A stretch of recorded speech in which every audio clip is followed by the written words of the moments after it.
Crimson Promise. London, 1918. Rose Kensington was brushing her hair when she caught a glimpse of her reflection. She barely noticed until the woman in the mirror stopped moving while she kept brushing. And behind that unmoving reflection, a figure stood. Captain Thomas Sinclair. Chapter 1. The Reflection's Secret. The scent of lavender soap clung to the damp air in Rose Kensington's small, meticulously tidy bathroom. London, even in the heart of the Great War, could still afford such small luxuries, provided one knew where to look, and Rose, with her connections through the hospital, had a knack for finding things. She hummed a tuneless melody, something she'd picked up from a gramophone record weeks ago, a melody that flitted in and out of her consciousness like a trapped bird. Her auburn hair, still slightly damp from her bath, cascaded down her back, a rich contrast to the pale cream of her dressing gown. The war had taken much, but it hadn't stolen her hair's vibrancy, a small, stubborn rebellion against the pervasive grayness that had settled over everything. She picked up her silver-backed hairbrush, a gift from her mother, a relic of a time before the world had gone mad. The cool metal felt reassuringly solid in her hand. Rose paused, catching her reflection in the oval mirror above the wash basin. The mirror was old, its silvering slightly tarnished at the edges, giving it a dreamy, almost ethereal quality. It had seen better days, much like everything else. Rose, too, felt a little tarnished around the edges. The endless shifts at St. Bartholomew's Hospital, tending to the ceaseless flow of wounded soldiers, had etched lines of exhaustion around her eyes, lines that no amount of lavender soap could wash away. She met her own gaze, a familiar, if somewhat weary, face staring back at her. Pale skin, a smattering of freckles across the bridge of her nose, those stubbornly persistent dark circles, it was her face, undeniably. She raised the brush, beginning the familiar, rhythmic strokes through her hair. 1, 2, 3 she counted, a habit she developed to keep her mind from wandering to the horrors she witnessed daily. The smell of antiseptic, the cries of pain, the vacant stares of men who had seen too much, and then it happened. Her hand continued its upward motion, the brush pulling through the thick strands of her hair, but the reflection didn't. The woman in the mirror, her own reflection, stood frozen, the hairbrush suspended halfway, her eyes fixed on something beyond Rose's shoulder. A flicker of something fear? Surprise? Crossed the mirrored face, a fleeting expression that Rose herself did not feel. It was as if a film had suddenly stopped, leaving a single frame suspended in time. Rose blinked, a shiver crawling up her spine. She lowered the brush, slowly, her heart beginning to pound a frantic rhythm against her ribs. "Hello?" she whispered, her voice barely audible above the dripping of the tap she hadn't quite managed to turn off completely. The reflection remained motionless, a silent, unblinking portrait. Then Rose saw him. Behind the frozen image of herself, in the depths of the mirror's distorted reality, a figure emerged from the shadows.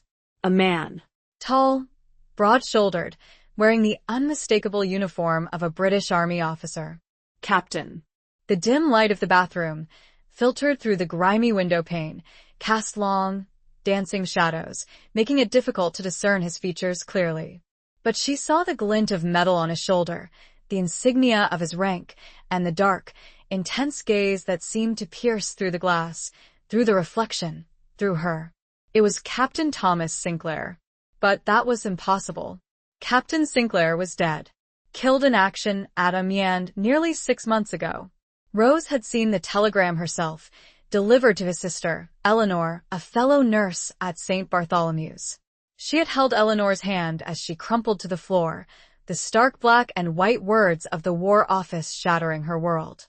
Rose had even attended the small, somber memorial service, the rain mirroring the tears that flowed freely. The figure in the mirror shifted slightly, a subtle movement that broke the illusion of stillness. He raised a hand, slowly, as if reaching out to her. To the reflection? Rose couldn't tell.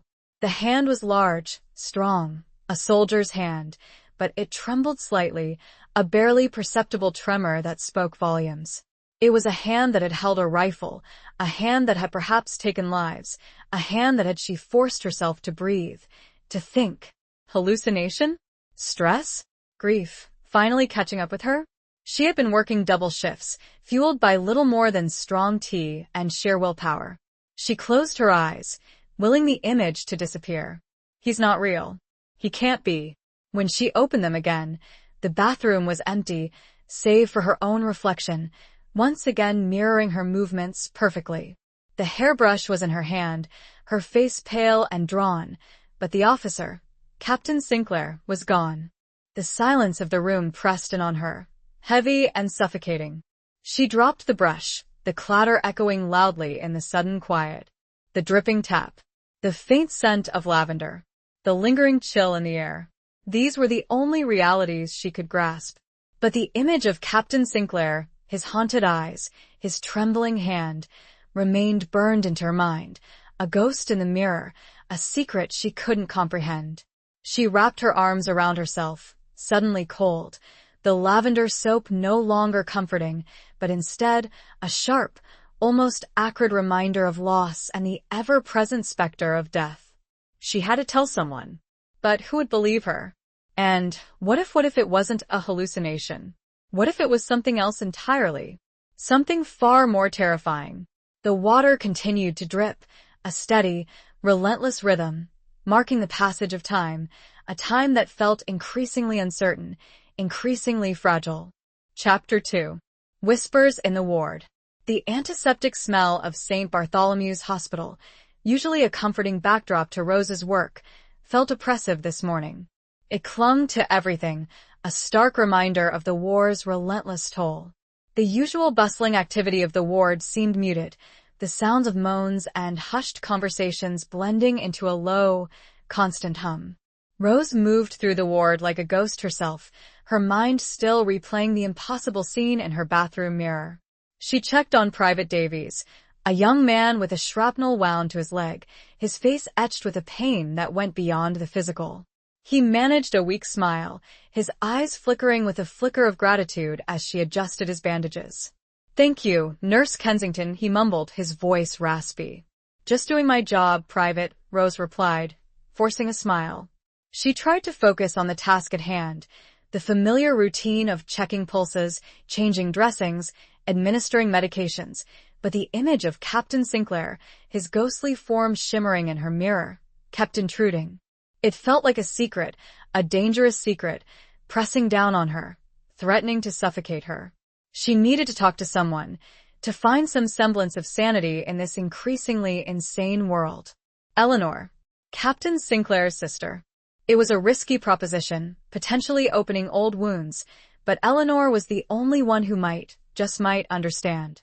Eleanor, with her quiet strength and her unwavering dedication to her patients, even after the devastating loss of her brother.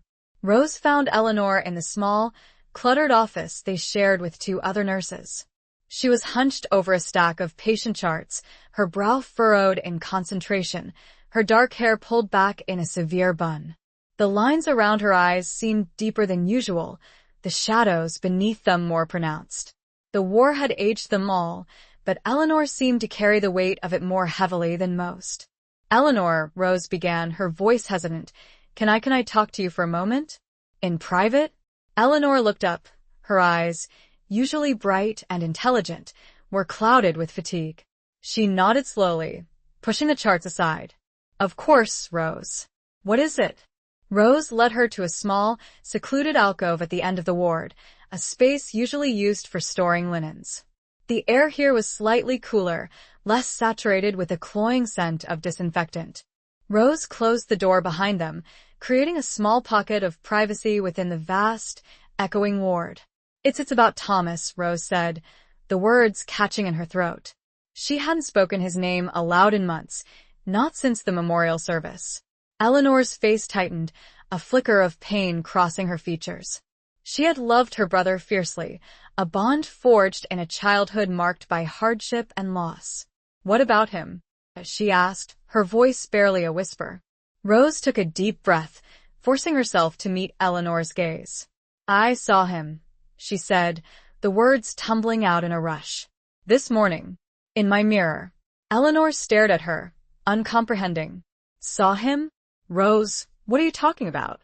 Thomas is she couldn't bring herself to say the word dead. I know, Rose said quickly. I know he's gone. But I saw him, Eleanor. As clearly as I see you now.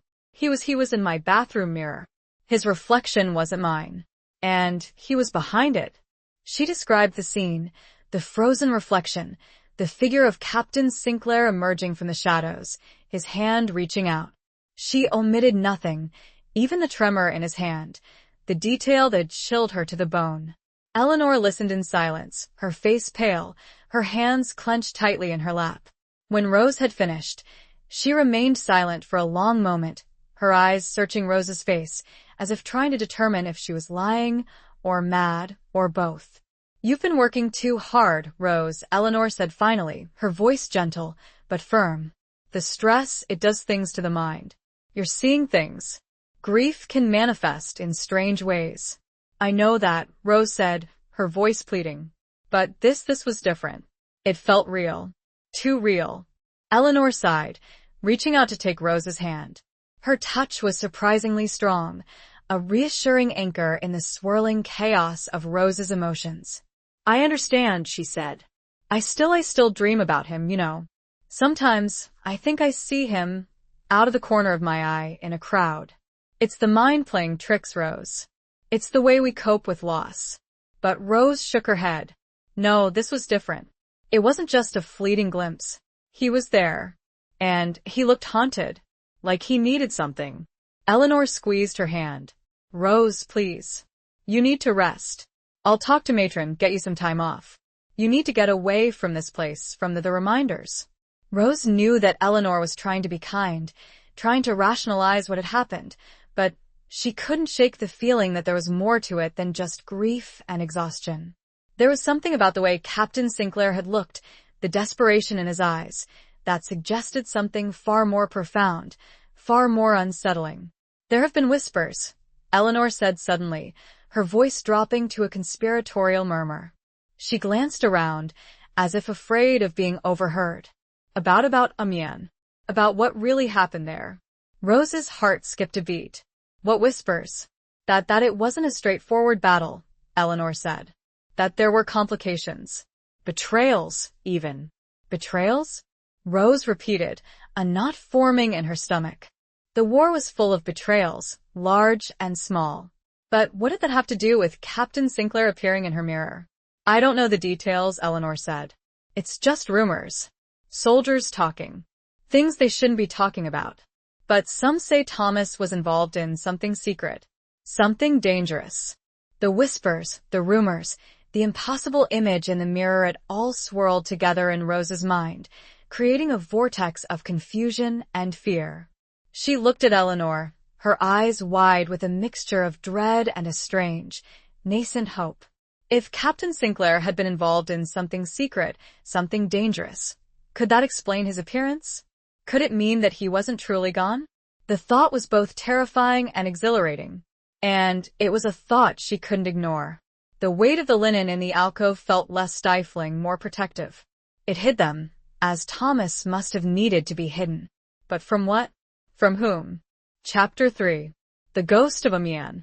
The whispers Eleanor had shared clung to Rose's mind like cobwebs, disturbing and unsettling.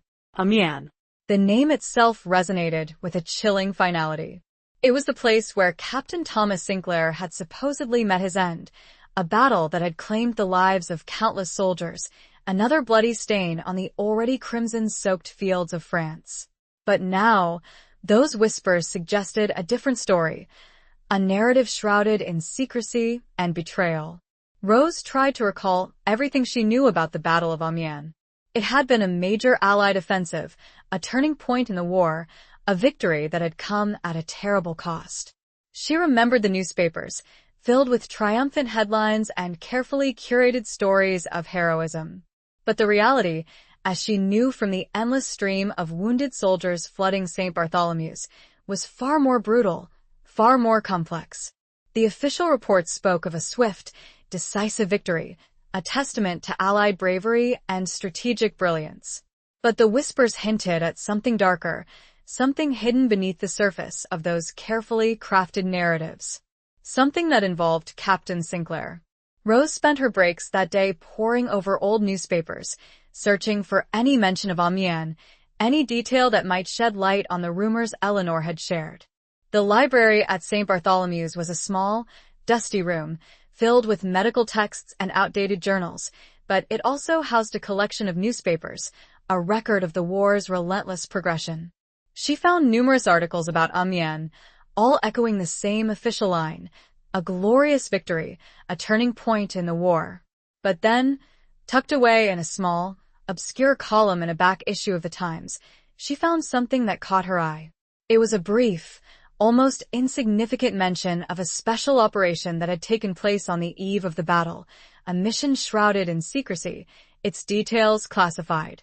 The article mentioned no names, no specifics, but the timing coincided perfectly with Captain Sinclair's supposed death. Rose's heart pounded in her chest. Could this special operation be the key to understanding what had happened to him? Could it explain his ghostly appearance in her mirror? The thought was both terrifying and strangely exhilarating. She copied the article, carefully folding the brittle paper and tucking it into her pocket. She needed to know more, to find someone who could shed light on this mystery. But who? The military authorities would be tight-lipped, unwilling to divulge any classified information, especially to a nurse. Then she remembered a name. Sergeant Major Davies. Not the young Private Davies she attended to earlier, but his uncle, a seasoned veteran, a man who had served with Captain Sinclair in France. Sergeant Major Davies was a regular visitor to the ward, checking on his nephew, his face a roadmap of wrinkles and scars, his eyes holding the wisdom and weariness of a man who had seen too much. Rose found Sergeant Major Davies sitting beside his nephew's bed, his large, calloused hand resting on the young man's arm. He looked up as Rose approached, his gaze sharp and assessing. "Nurse Kensington," he said, his voice gruff but not unkind. "How's the lad doing?" "He's recovering well, Sergeant Major," Rose replied. "The wound is healing nicely." Good, he said, nodding slowly. He looked at his nephew, his expression softening with a mixture of love and concern. Rose hesitated, unsure how to broach the subject. She couldn't simply blurt out her suspicions, her wild theories about ghosts and betrayals. She needed to be cautious, to tread carefully. "Sergeant Major," she began, I knew Captain Sinclair. His sister, Eleanor, is a colleague of mine." Davies's eyes narrowed slightly, his gaze becoming more intense. I knew Captain Sinclair. A good man. A fine officer.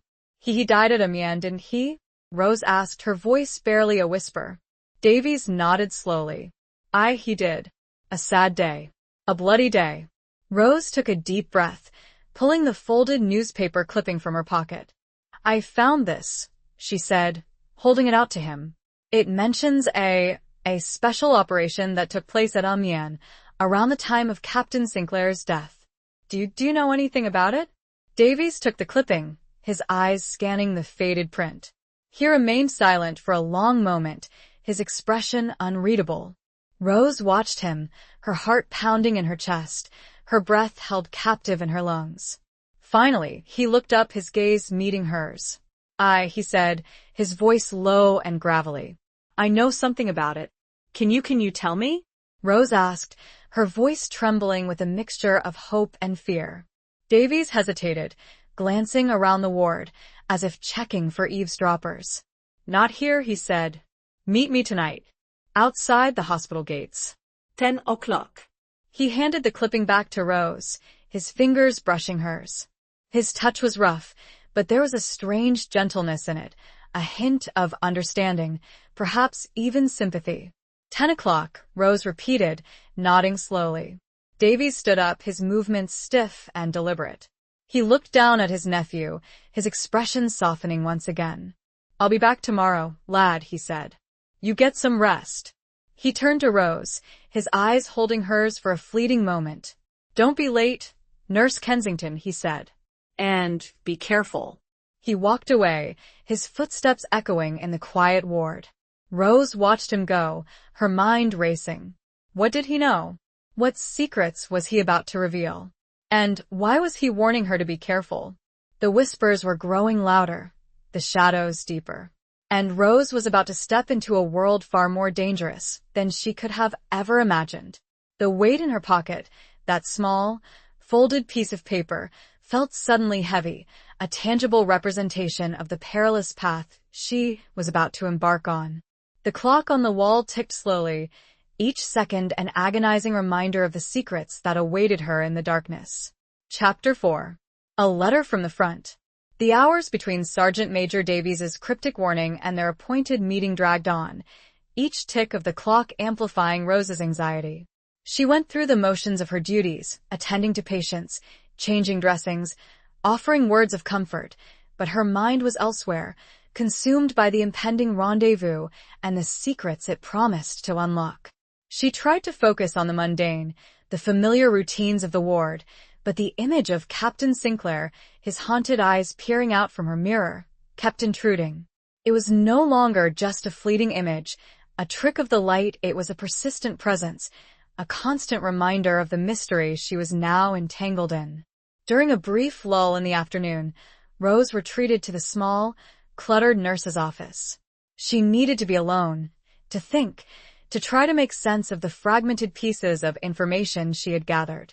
She closed the door behind her, shutting out the sounds of the ward, the moans and whispers, the constant reminders of suffering and loss. She sat down at her desk, her hands trembling slightly as she pulled out a small, worn wooden box. It was her memory box, a repository of cherished mementos, letters, photographs, remnants of a life before the war.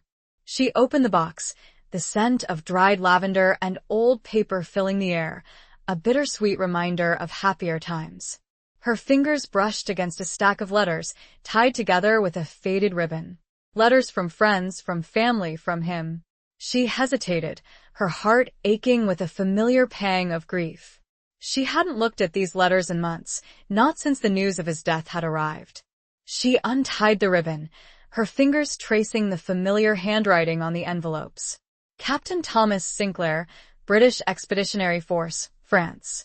Each letter was a portal to the past, a glimpse into a world that had been shattered by the war. A world of stolen moments, whispered promises, a future that had been cruelly snatched away. She hesitated, her hand hovering over the stack of letters. Could she bear to read them again, to relive the pain of his loss? But something compelled her, a need to reconnect with him, to find some trace of the man she had loved, the man who now appeared to her as a ghost in her mirror. She picked up the top letter, its envelope creased and worn, the postmark smudged. She carefully unfolded the thin, fragile paper, her eyes scanning the familiar script. It was dated a few weeks before Amiens, before his supposed death. "My dearest Rose," the letter began, "the days here are long and arduous, filled with the constant thunder of artillery and the ever-present specter of death. But even amidst this chaos, my thoughts return to you, to your smile, to your laughter, to the promise of a future we may never share." Rose's eyes filled with tears, the words blurring on the page. She read on, her heart aching with each sentence, each carefully chosen word, each whispered promise. He wrote of his love for her, of his hopes for the future, of his longing for a life beyond the war. Then, towards the end of the letter, she found something that made her breath catch in her throat. "There are things happening here, Rose, things I cannot write about in detail. Things that are troubling. I am involved in something secret, something that could change the course of the war. But it is also dangerous, and I fear for my safety, and for the safety of those I care about." Rose's hand trembled, the letter almost slipping from her grasp. This was it. This was the confirmation she had been seeking. Captain Sinclair had been involved in something secret, something dangerous, just as the whispers had suggested. And it was connected to Amiens, to his supposed death. He continued, "If anything should happen to me, Rose, know that I loved you, more than words can say. And there is a secret I need to share with you, a secret that I can only entrust to you. If I do not return, seek out Sergeant Major Davies. He knows the truth. Rose stared at the words, her mind reeling. Sergeant Major Davies. The very man she was about to meet. The man who held the key to unlocking the mystery of Captain Sinclair's appearance, his death, and the secret he had been desperate to share. The letter slipped from her grasp, fluttering to the floor. Rose leaned back in her chair, her head spinning. It was all starting to make sense, a terrifying, exhilarating sense. Captain Sinclair hadn't simply died in battle. He had been involved in something far more complex, far more dangerous. And his appearance in her mirror, it wasn't just a hallucination, a figment of her grief-stricken imagination. It was a message, a plea for help. She glanced at the clock on the wall. It was almost time. She had to go. She had to meet Sergeant Major Davies. She had to uncover the truth. She folded the letter carefully, placing it back in the box, a tangible link to the man she had loved, the man who now existed as a ghost, a secret, a mystery she was determined to solve. The box felt heavier now, weighted down not just with memories, but with a newfound purpose, a dangerous mission. The air in the office felt thick with anticipation, with the unspoken promise of revelations to come. She stood, smoothed down the wrinkles and the slight blood stains on her uniform, and moved towards a future as uncertain as the flickering gaslight outside.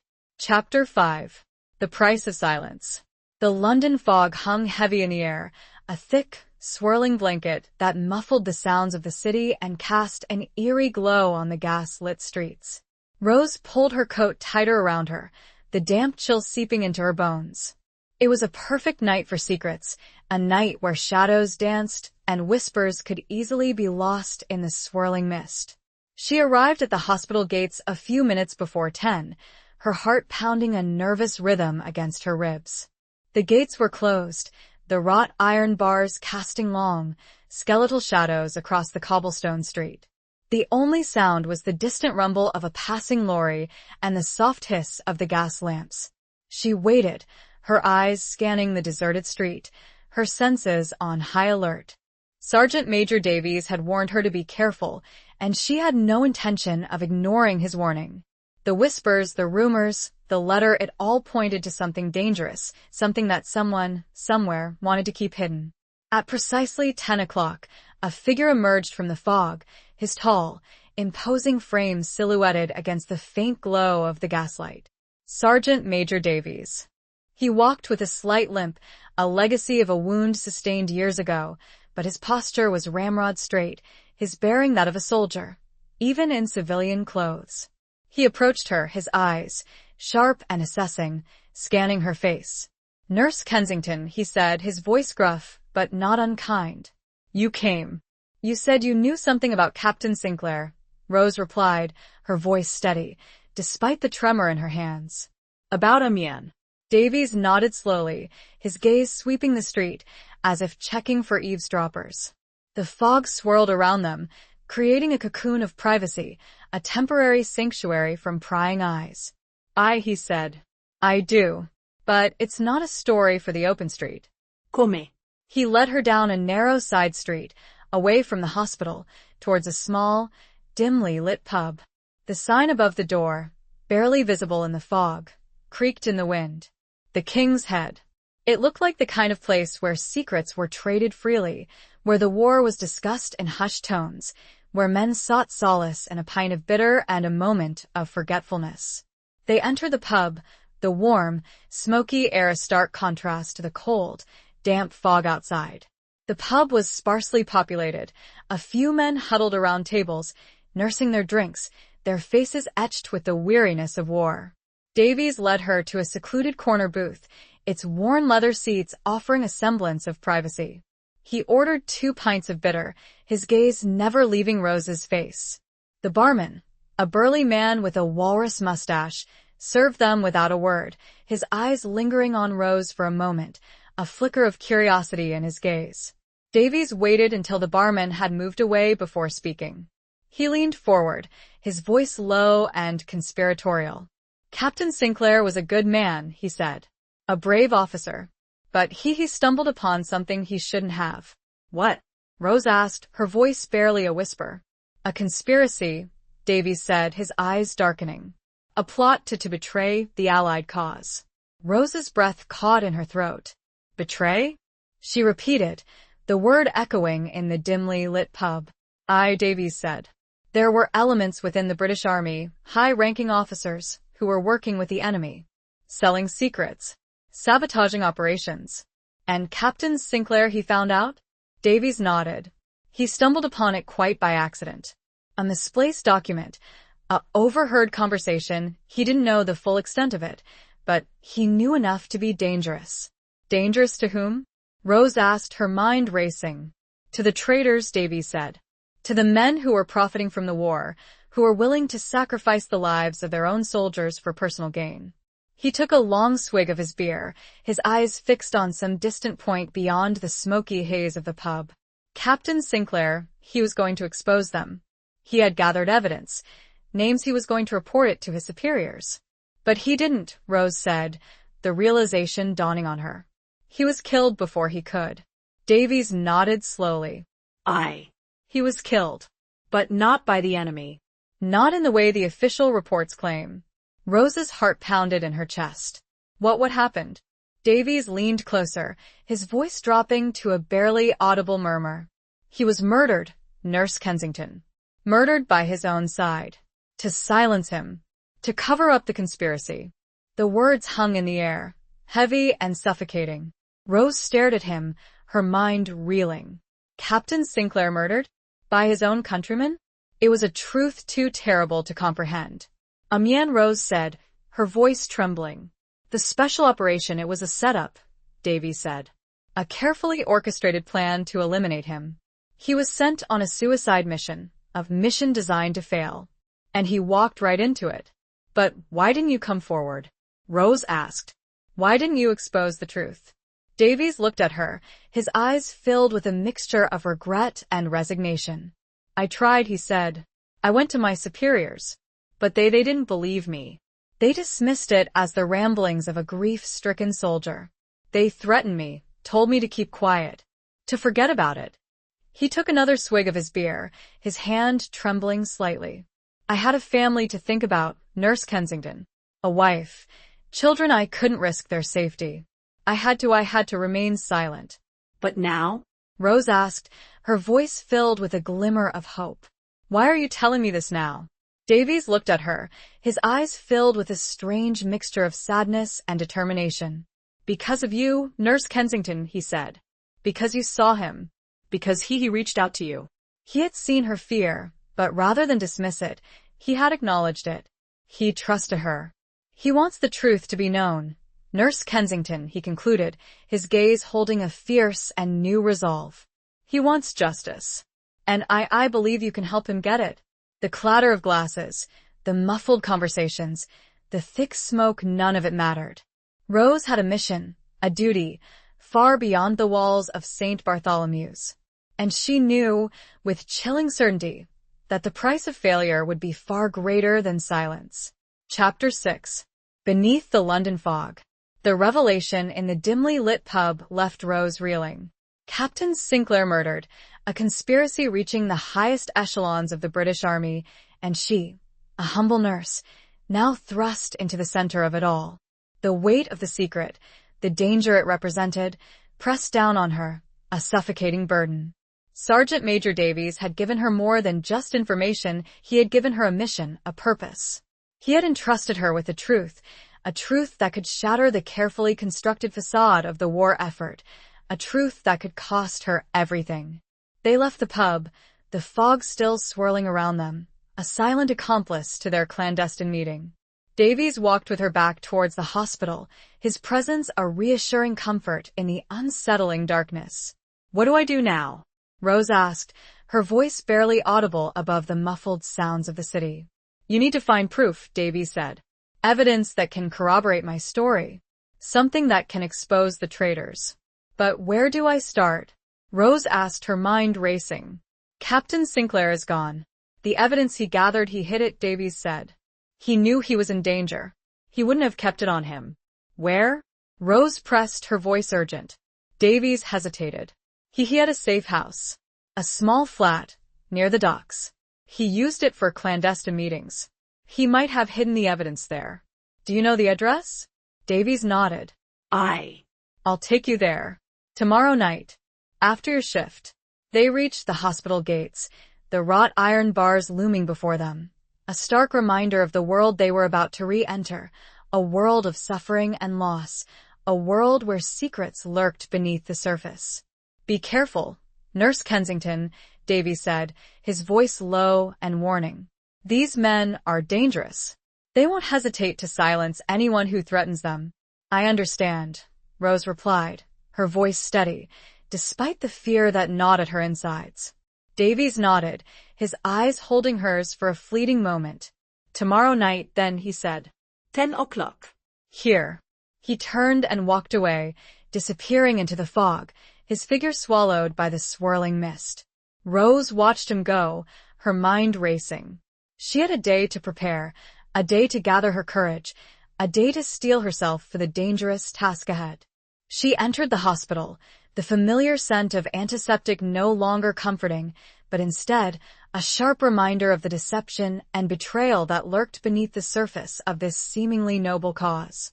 She went through the motions of her duties, attending to patients, offering words of comfort, but her mind was elsewhere, consumed by the impending search, the quest for the truth. She found Eleanor in the nurse's office, her head buried in her hands, her shoulders shaking with silent sobs. Rose approached her cautiously, her heart aching for her friend. Eleanor? She said softly. Eleanor looked up, her eyes red and swollen, her face streaked with tears. Oh, Rose, she whispered, her voice choked with emotion. I had another dream. About Thomas. He was trying to tell me something. But I couldn't understand him. Rose sat down beside her, putting a comforting arm around her shoulders. She knew that Eleanor's dreams were a manifestation of her grief, a way for her subconscious to process the pain of her loss. But now, those dreams took on a new significance, a chilling resonance. What did he say? Rose asked, her voice gentle. Eleanor shook her head. I don't know, she whispered. It was garbled, confused. But he was afraid. And he kept repeating a word, betrayal. Rose's heart skipped a beat. Betrayal. The very word that Sergeant Major Davies had used. The very word that was at the heart of this terrifying conspiracy. He was trying to warn you, Eleanor, Rose said, her voice firm. He was trying to tell you the truth. Eleanor looked at her, her eyes wide with a mixture of confusion and fear. What truth? She asked. What are you talking about, Rose? Rose hesitated. She couldn't tell Eleanor everything, not yet. It was too dangerous. But she couldn't leave her in the dark, either. There are things happening, Eleanor, Rose said. Things you don't know about. Things about Thomas, about his death. What things? Eleanor pressed, her voice urgent. Rose took a deep breath. I can't tell you everything right now, she said. But I promise you, I'm working on it. I'm trying to find out the truth. And I need your help. My help? Eleanor asked, her brow furrowed in confusion. Yes, Rose said. I need you to trust me. And I need you to be strong. For Thomas. Eleanor nodded slowly, her eyes searching Rose's face. I trust you, Rose, she said. And I will be strong. For Thomas. Rose squeezed her hand, a silent vow passing between them. They were in this together, two women bound by grief, by friendship, and by a shared determination to uncover the truth, no matter the cost. The fog outside seemed to press against the windows, a tangible representation of the secrets that surrounded them, the danger that lurked just beyond their reach. But within the small, cluttered office, a flicker of hope had been ignited, a fragile flame that Rose was determined to protect, to nurture, until it blazed into a fire that would expose the truth and bring justice to Captain Thomas Sinclair. The weight of their shared secret and their shared mission settled upon them, a heavy cloak in the quiet of the room. The ticking clock was the only sound, marking the passage of time, counting down to the moment when Rose would venture into the darkness, seeking answers in the shadows of the London docks. Chapter 7. Scars That Don't Fade. The next day passed in a blur of activity, Rose's mind preoccupied with the impending visit to Captain Sinclair's safe house. She moved through the ward like an automaton, performing her duties with practiced efficiency, but her thoughts were elsewhere, consumed by the risks and the potential rewards of her clandestine mission. She found herself drawn to the wounded soldiers, their physical scars a stark reminder of the hidden wounds that festered beneath the surface of the war. She tended to Private Miller, a young man with a shattered arm, his face pale and drawn, his eyes haunted by the horrors he had witnessed. "Will I ever be the same, nurse?" he asked, his voice barely a whisper.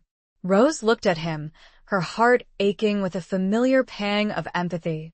She knew that the physical wounds would heal, eventually, but the emotional scars, the psychological trauma, would likely linger for a lifetime. "You will heal, Private," she said, her voice gentle but firm. "But you will never be the same. The war changes us all. It leaves its mark on us, in ways we can't always see." She thought of Captain Sinclair, his haunted eyes staring out from her mirror, his ghostly form a testament to the unseen wounds he carried.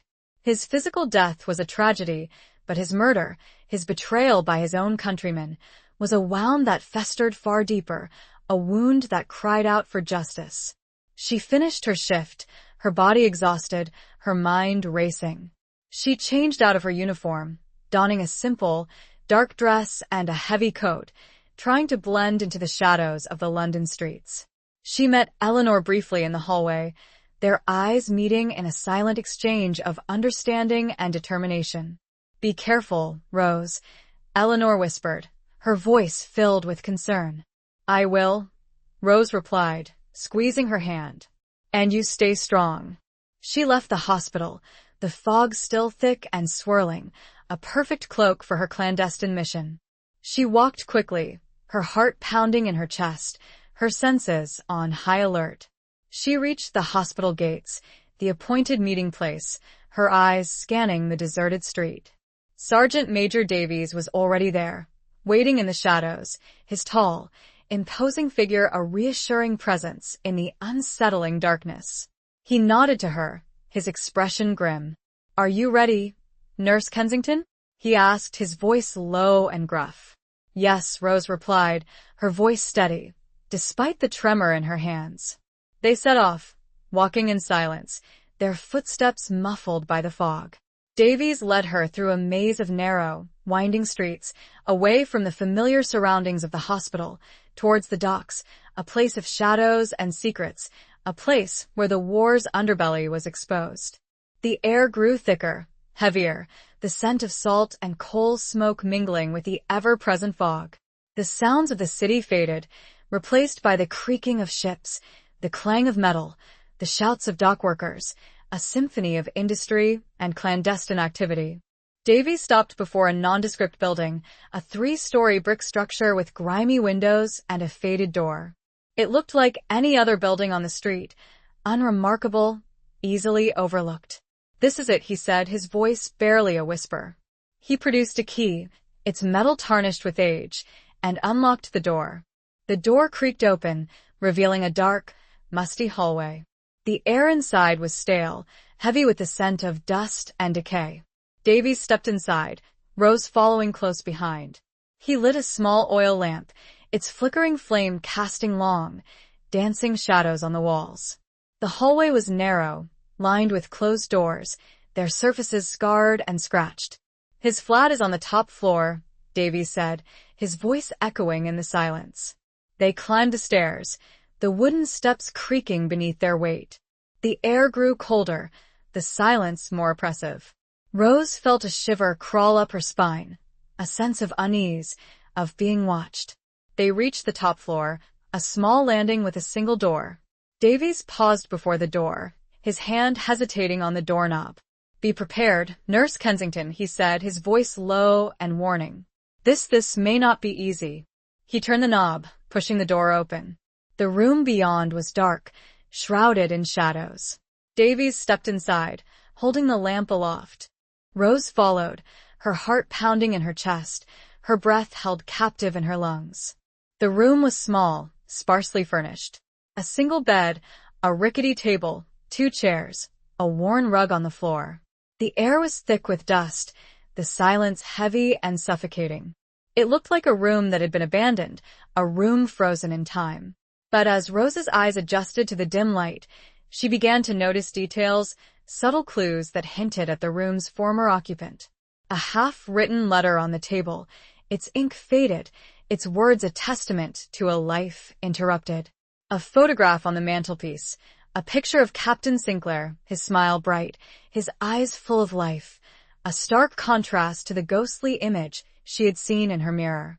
A small, wooden box on the shelf, its lid slightly ajar.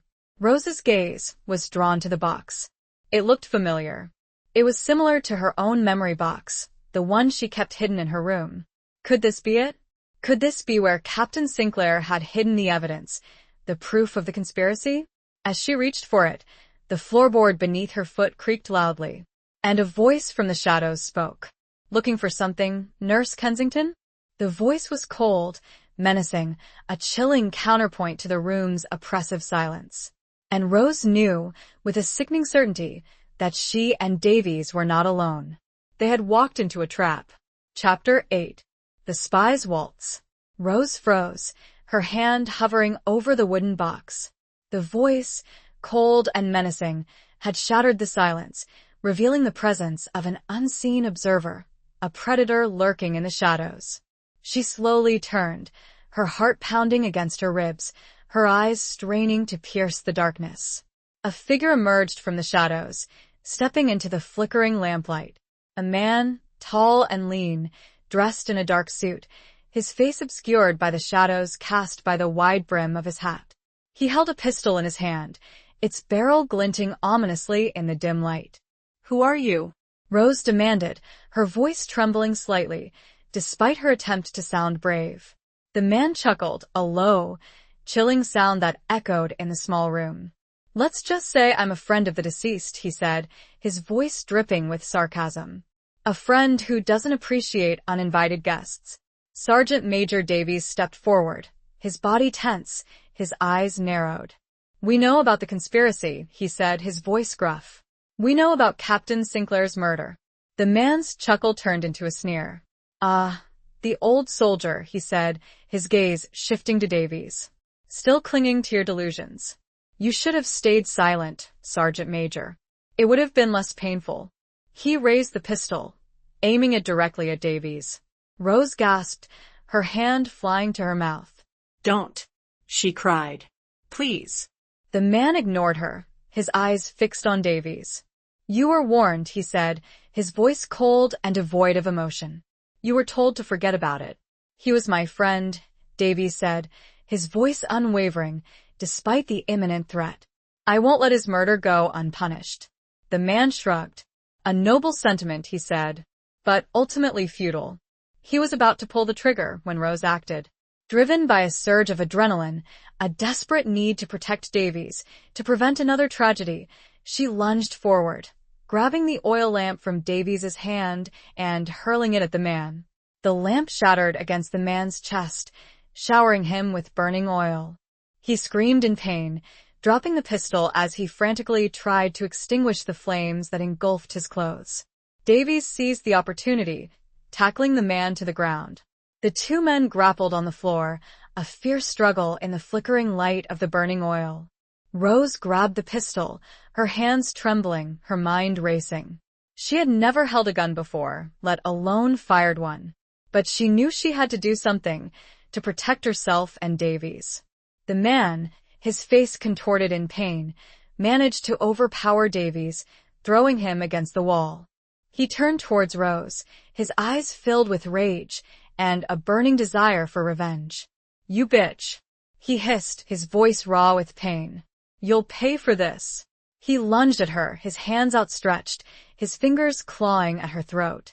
Rose closed her eyes, squeezed the trigger, and fired. The gunshot echoed in the small room, deafeningly loud.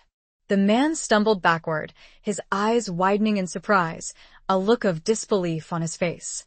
He clutched at his chest, a crimson stain spreading across his shirt. He crumpled to the floor, his body still, his eyes staring blankly at the ceiling. Rose stared at him, her body shaking uncontrollably, the pistol slipping from her grasp.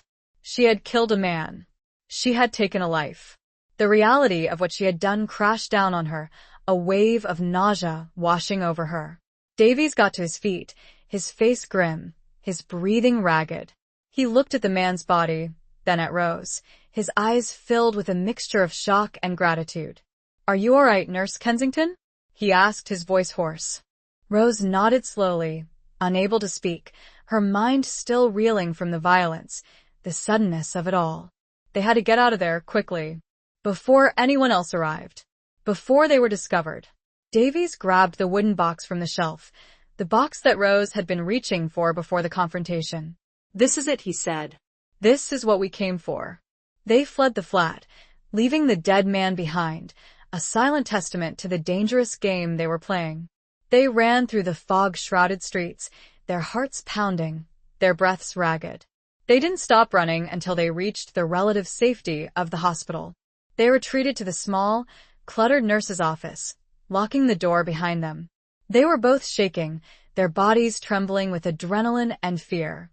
Davies placed the box on the table, his hands trembling slightly as he opened it. Inside, they found a collection of documents, letters, photographs, maps, evidence. Evidence of the conspiracy, evidence of Captain Sinclair's murder. Rose stared at the documents, her mind racing. This was it. This was the proof they needed. This was the key to exposing the traitors, to bringing justice to Captain Sinclair. But as she looked at the names on the documents, the names of the high-ranking officers involved in the conspiracy, a chilling realization dawned on her. These men were powerful, influential. They would stop at nothing to protect themselves, to silence anyone who threatened them. She and Davies were in far greater danger than they had ever imagined. They had stirred up a hornet's nest, and the hornets were coming for them. The fog outside seemed to press against the windows, a tangible representation of the danger that surrounded them, the web of deceit that was closing in. But within the small, cluttered office, surrounded by the evidence of betrayal, Rose felt a surge of determination, a fierce resolve to see this through, to honor Captain Sinclair's memory, to fight for justice, no matter the cost. She looked at Davies. The unspoken question, "What now?" hung between them, heavy and daunting. The spies' waltz had begun, and they were dancing with death. Chapter 9. A moment stolen. The weight of the evidence, the stark reality of the danger they faced, settled upon Rose and Sergeant Major Davies like a shroud. They sat in the nurse's office, the small wooden box between them, its contents a ticking time bomb that could explode at any moment. "We need to get this to someone we can trust," Rose said, her voice barely a whisper, as if the walls themselves had ears. "Someone who can expose these men, bring them to justice." Davies nodded slowly, his face grim. "But who?" he asked. "We can't trust the military authorities. They're riddled with corruption. The conspiracy reaches the highest levels." They stared at each other, their minds racing, searching for a solution, a way out of this increasingly perilous situation. They were two ordinary people, a nurse and a retired soldier, caught in a web of deceit and betrayal, facing enemies far more powerful than themselves. There's one person," Rose said, a flicker of hope igniting in her eyes. "Someone I think we can trust. Someone outside the military, someone with connections, influence." "Who?" Davies asked, his voice urgent. "Lord Ashworth," Rose replied. "He's a friend of my family, a member of Parliament, a man of integrity. He was also a close friend of Captain Sinclair's father." Davies considered this, his brow furrowed in thought. "Ashworth," he said. "I've heard of him. He has a reputation for being incorruptible, a rare thing these days." "He's our best hope," Rose said. "We need to get this evidence to him. He can expose the conspiracy in Parliament, bring it to the public's attention. But getting the evidence to Lord Ashworth would be a dangerous undertaking. They were being watched, hunted. They couldn't simply walk into his office and hand him the box. They needed a plan, a way to get to him, without being intercepted. He has a country estate, Rose said. Outside London. Near Windsor. It's more secluded, more secure. We could meet him there. How do we contact him? Davies asked. We can't use the telephone. It's too risky. The lines could be tapped. Rose thought for a moment. There's a messenger service, she said. Used by the hospital. For confidential deliveries. I could arrange for a message to be sent to him. Requesting a meeting. It was a risky plan, but it was their best option. They had to act quickly before the conspirators discovered that the evidence was missing before they closed in on them. Rose spent the next few hours crafting a carefully worded message to Lord Ashworth, requesting a meeting at his country estate, hinting at the urgency and the sensitive nature of the matter. She used a code, a series of seemingly innocuous phrases that only Lord Ashworth would understand, a code they had used as children, playing games in the gardens of his estate. She arranged for the message to be delivered by the hospital's most trusted messenger, a young man named Thomas, who had no idea of the message's true content. She gave him strict instructions, emphasizing the importance of delivering the message directly into Lord Ashworth's hands, and to no one else. With the message sent, all they could do was wait, and hope that Lord Ashworth would receive the message, that he would agree to meet them, that they could get the evidence to him before it was too late. The waiting was agonizing. Rose and Davies remained holed up in the nurse's office, the tension between them palpable. They barely spoke, their minds consumed by the danger they were in, the uncertainty of their future. As the hours ticked by, Rose found herself thinking of Captain Sinclair, of his smile, his laughter, his unwavering belief in justice. She remembered a stolen moment, a brief respite from the war's relentless grip, a moment they had shared in the hospital gardens, just weeks before he had been deployed to France. They had been sitting on a bench, beneath the shade of an ancient oak tree, the scent of roses filling the air. He had taken her hand, his touch gentle, his eyes filled with a mixture of love and longing. When this war is over, Rose, he had said, his voice soft, we'll have a life together. A real life. Away from all this madness. Promise? She had asked, her heart filled with a mixture of hope and fear. He had smiled, that charming, irresistible smile that had captured her heart from the moment they had met. I promise, he had said. I'll come back to you, Rose. I'll always come back to you. But he hadn't come back. Not in the way she had hoped, not in the way he had promised. He had returned as a ghost, a specter in her mirror, a victim of a conspiracy that had reached the highest echelons of power. Tears welled up in Rose's eyes, tears of grief, of anger, of determination. She would not let his promise be broken. She would not let his murder go unpunished. She would fight for him, for his memory, for the future they had been denied. She looked at Davies, his face etched with worry, his eyes reflecting the same fear and uncertainty that she felt. They were in this together, two unlikely allies, bound by a shared mission, a shared determination to uncover the truth. We'll get through this, Sergeant Major, she said, her voice firm, despite the tremor in her hands. We have to. Davies nodded slowly, his gaze meeting hers. Aye, Nurse Kensington, he said. We will. A stolen moment of resolve, a shared commitment in the face of overwhelming odds. The clock on the wall ticked slowly, each second an agonizing reminder of the danger that lurked outside, the waiting game they were forced to play.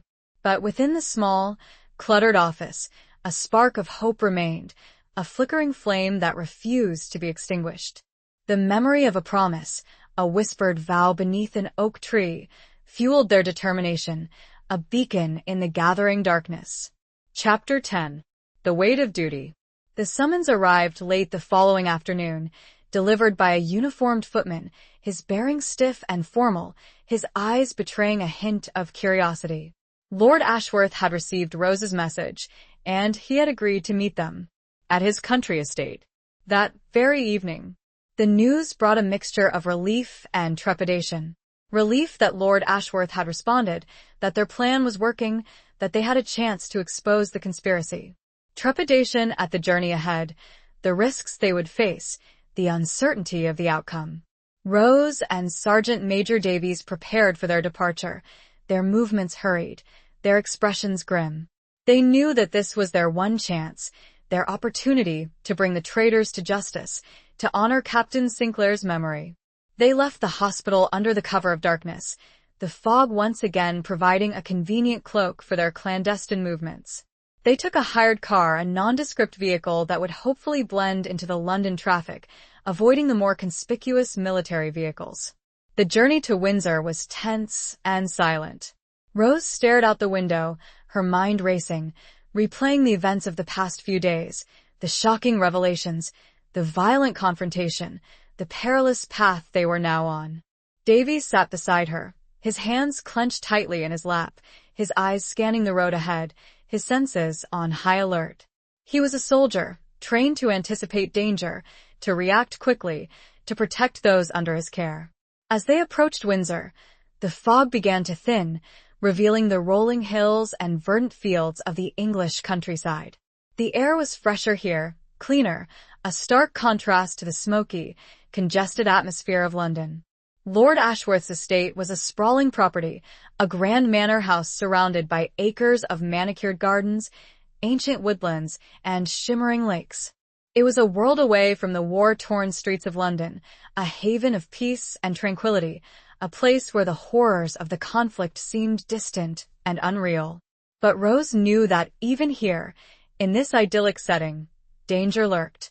The conspiracy reached far and wide, its tentacles extending into every corner of society, even into the seemingly untouchable realm of the aristocracy. They arrived at the estate gates, the wrought iron bars imposing and formidable. A gatekeeper, his face weathered and lined, emerged from a small lodge, his eyes questioning. Davies leaned out the window, his voice low and authoritative. "We have an appointment with Lord Ashworth," he said. "Miss Kensington and Sergeant Major Davies." The gatekeeper checked a list, his eyes narrowing slightly. He nodded slowly, his expression unreadable. He opened the gates, allowing the car to pass through. They drove up a long, winding driveway, lined with ancient oak trees, their branches reaching out like skeletal arms. The manor house came into view, its imposing facade illuminated by the soft glow of gas lamps. It was a magnificent building, a testament to wealth and power, a symbol of a world that was rapidly changing, a world on the brink of collapse. They parked the car in front of the house, the gravel crunching beneath the tires. A footman, dressed in livery, opened the car door, his movements precise and formal. "Lord Ashworth is expecting you," he said, his voice neutral. "Please follow me." They followed the footman into the house, the interior even more opulent than the exterior. Grand staircases, marble floors, priceless paintings, antique furniture, it was a world of unimaginable luxury, a stark contrast to the cramped, squalid conditions of the war-torn cities. The footman led them to a large, wood-paneled library, its walls lined with thousands of books, their leather spines gleaming in the soft light. A fire crackled in the hearth, casting dancing shadows on the walls. Lord Ashworth stood before the fire, his back to them, his tall, imposing figure silhouetted against the flames. He was a man in his late 50s, his hair silver, his face lined with the weight of responsibility, his eyes holding a mixture of intelligence and weariness. He turned as they entered, his gaze sweeping over them, assessing them, probing them. He recognized Rose instantly, a flicker of surprise crossing his features. "Rose?" he said, his voice deep and resonant. "What brings you here? And at this hour?" Rose stepped forward, her voice steady, despite the tremor in her hands. "Lord Ashworth," she said, "we need your help. It's about Thomas. About Captain Sinclair." Ashworth's expression changed, his eyes darkening with a mixture of grief and concern. He had loved Thomas like a son, his death a devastating blow. "What about him?" he asked, his voice low and urgent. Rose glanced at Davies, a silent signal passing between them. It was time. Time to reveal the truth. Time to expose the conspiracy. Davies stepped forward, placing the wooden box on the table before Lord Ashworth. "We have evidence, sir," he said. "Evidence that Captain Sinclair was murdered. That he was betrayed by his own side." Lord Ashworth stared at the box, his mind reeling. He had suspected something, sensed that there was more to Thomas's death than the official reports had claimed. But he had never imagined the depth of the betrayal, the scale of the conspiracy. He opened the box, his hands trembling slightly as he examined the documents, the letters, the photographs, the proof. He read through the material, his face growing paler with each passing moment, his eyes filling with a mixture of anger and disbelief. He looked up at Rose and Davies, his gaze filled with a newfound determination. This is monstrous, he said, his voice shaking with emotion. These men, they must be brought to justice. We knew we could trust you, sir, Rose said, her voice filled with relief. Lord Ashworth nodded slowly. You were right to come to me, he said. I will see that this evidence is presented to Parliament. I will expose these traitors, no matter the cost. He paused, his eyes holding theirs. But you must understand, he said. This will be dangerous. These men are powerful, influential. They will stop at nothing to protect themselves. We know the risks, sir, Davies said. We're prepared to face them. Lord Ashworth looked at them, his gaze filled with admiration and respect. You're both very brave, he said. And Thomas would have been proud of you. He closed the box, his hands resting on its lid. I will take care of this, he said. You have my word. A moment of shared purpose, a weight lifted, a promise made. Rose and Davies had completed their mission. They had delivered the evidence. They had entrusted the truth to a man of integrity, a man who could bring the traitors to justice. But as they left the library, as they walked back through the grand halls of the manor house, Rose felt a lingering sense of unease, a premonition of danger. The conspiracy was vast, its reach extending far and wide. They had struck a blow, but the battle was far from over. The weight of duty, the burden of their secret, still rested heavily upon them. And Rose knew, with a chilling certainty, that the conspirators would not give up without a fight. Chapter 11. Broken Vows, Shattered Dreams. The return journey to London was shrouded in a silence, far heavier than the fog that had begun to roll in again. The relief of delivering the evidence to Lord Ashworth was tempered by the chilling realization of the forces they were up against. They had exposed a conspiracy that reached the highest echelons of power, and they knew the retaliation would be swift and brutal. Rose found her thoughts drifting back to Thomas, to the life they had planned, the dreams they had shared. She remembered their wedding plans, hastily made, a desperate attempt to snatch a moment of happiness amidst the chaos of war. They had chosen a small church in Hampstead, a place of quiet beauty, a sanctuary from the ugliness of the conflict. They had envisioned a simple ceremony, surrounded by family and friends, a celebration of love and hope. But those plans had been shattered, their dreams reduced to ashes. The church in Hampstead remained unvisited, their vows unspoken, their future stolen. Rose often wondered what their life would have been like if he had survived, if the conspiracy hadn't claimed him. Would they have had children? A house filled with laughter and love? A future free from the shadow of war? These thoughts, these what-ifs, were a constant source of pain, a reminder of the life that had been cruelly snatched away. But they also fueled her determination, her resolve to see justice done, to honor Thomas's memory, to fight for the future they had been denied. As they neared London, the fog thickened, obscuring the road ahead, mirroring the uncertainty of their situation. They were driving back into the heart of danger, back into the web of deceit and betrayal they had so bravely exposed. Suddenly, Davies slammed on the brakes, the car skidding to a halt. Rose was thrown forward, her head hitting the dashboard. She gasped, her hand flying to her forehead. What is it? She cried, her heart pounding. Davies pointed through the windshield, his eyes narrowed. Roadblock, he said, his voice grim. Military police. Rose's blood ran cold. This was it. The conspirators had found them. They had anticipated their move. They were closing in. The military police approached the car, their faces stern, their rifles held at the ready. They were young men, barely out of their teens, but their eyes held the cold, hardened look of soldiers trained to obey orders, to ask no questions. Out of the car, one of them barked, his voice amplified by the megaphone he held. Hands where we can see them.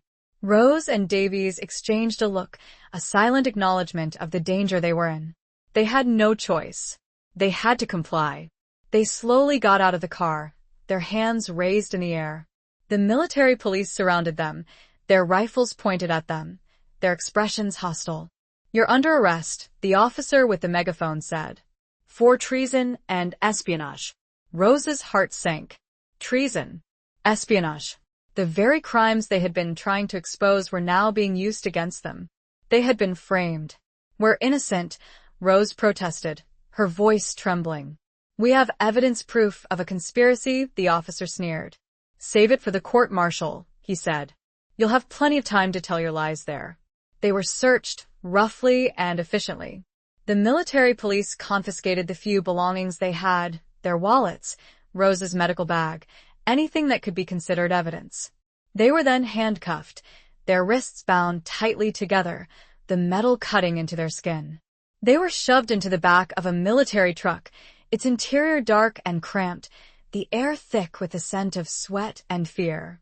The truck started, its engine roaring to life. They were driven away, their destination unknown, their future uncertain. Rose looked at Davies, his face pale and drawn, his eyes filled with a mixture of anger and despair. "What will they do to us?" Rose whispered, her voice barely audible above the rumble of the engine. Davies shook his head. "I don't know," he said. "But it won't be good. These men, they're ruthless. They'll stop at nothing to silence us." Rose closed her eyes, her mind racing. They were trapped, caught in a web of lies and deceit, facing a court-martial, a trial that was rigged against them. Their chances of survival were slim. She thought of Thomas, of his broken vows, his shattered dreams. She thought of the future they had been denied, the life that had been stolen from them. And she felt a surge of anger, a fierce determination to fight back, to expose the truth, even if it was the last thing she did. She would not let them win. She would not let them silence her. She would not let Thomas's murder go unpunished. She would fight for justice, for his memory, for the future they had both lost, even if it meant facing the firing squad. The truck rumbled on, carrying them towards an unknown fate, the darkness outside mirroring the despair in their hearts. But within that darkness, a flicker of defiance remained, a spark of hope that refused to be extinguished. The broken vows, the shattered dreams, had forged a new resolve, a steely determination to fight, to survive, to expose the truth, no matter the cost. The sound of the engine was a constant thrum, a reminder of the relentless machinery of war, of power, of betrayal. But it could not drown out the silent promise Rose made to herself, to Thomas, to a future that might never be. Chapter 12. The Rendezvous. The military truck delivered Rose and Sergeant Major Davies to a grim, forbidding building on the outskirts of London. It was a military detention center, a place where soldiers accused of crimes were held awaiting trial, a place of confinement, interrogation, and often despair. They were separated upon arrival, Rose taken to a small, bare cell, its walls cold and damp, its only furnishings a narrow cot and a wooden stool. The door clanged shut, the sound echoing in the confined space, a stark reminder of her isolation, her vulnerability. She sat on the cot, her hands still bound, her mind racing. She had to think, to plan, to find a way out of this impossible situation. She had to believe that Lord Ashworth would come through, that he would use the evidence they had given him to expose the conspiracy, to secure their release. But doubt gnawed at her. Lord Ashworth was a powerful man, but the conspirators were even more powerful, their reach extending into every corner of the government, the military, the judiciary. Could he truly overcome them? Could he save them from the fate that awaited them? Hours passed, marked only by the changing light filtering through the small, barred window high on the wall. The silence was oppressive, broken only by the occasional footsteps of guards patrolling the corridor outside, the distant sounds of the city, a constant reminder of the world she had been so abruptly cut off from. She was brought food, a meager meal of bread and water, served by a silent, unsmiling guard who refused to answer her questions, to offer any information about her situation. As darkness fell, the cell grew colder, the dampness seeping into her bones. She wrapped her arms around herself, trying to ward off the chill, but it was more than just physical coldness. It was the coldness of fear, of uncertainty, of despair. Suddenly, the cell door opened, startling her. A guard stood in the doorway, his face impassive, his eyes devoid of emotion. "You have a visitor," he said, his voice gruff. A visitor? Who? Could it be Lord Ashworth?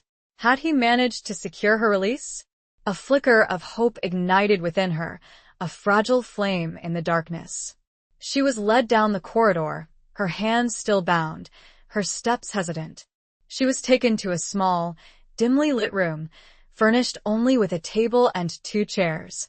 And there, sitting at the table, waiting for her, was Eleanor. Rose's heart leaped with a mixture of joy and relief. Eleanor. Her friend, her confidant, her ally. She had not been abandoned. She was not alone. Eleanor rose as Rose entered, her eyes filled with a mixture of concern and something else. Something Rose couldn't quite decipher. "Rose," Eleanor said, her voice trembling slightly. "Are you all right?" Rose nodded, tears welling up in her eyes. "I am so glad to see you," she said, her voice choked with emotion. They embraced, a brief, desperate hug that conveyed a multitude of unspoken emotions. Relief, fear, hope, determination. "How did you get in here?" Rose asked, her voice barely a whisper.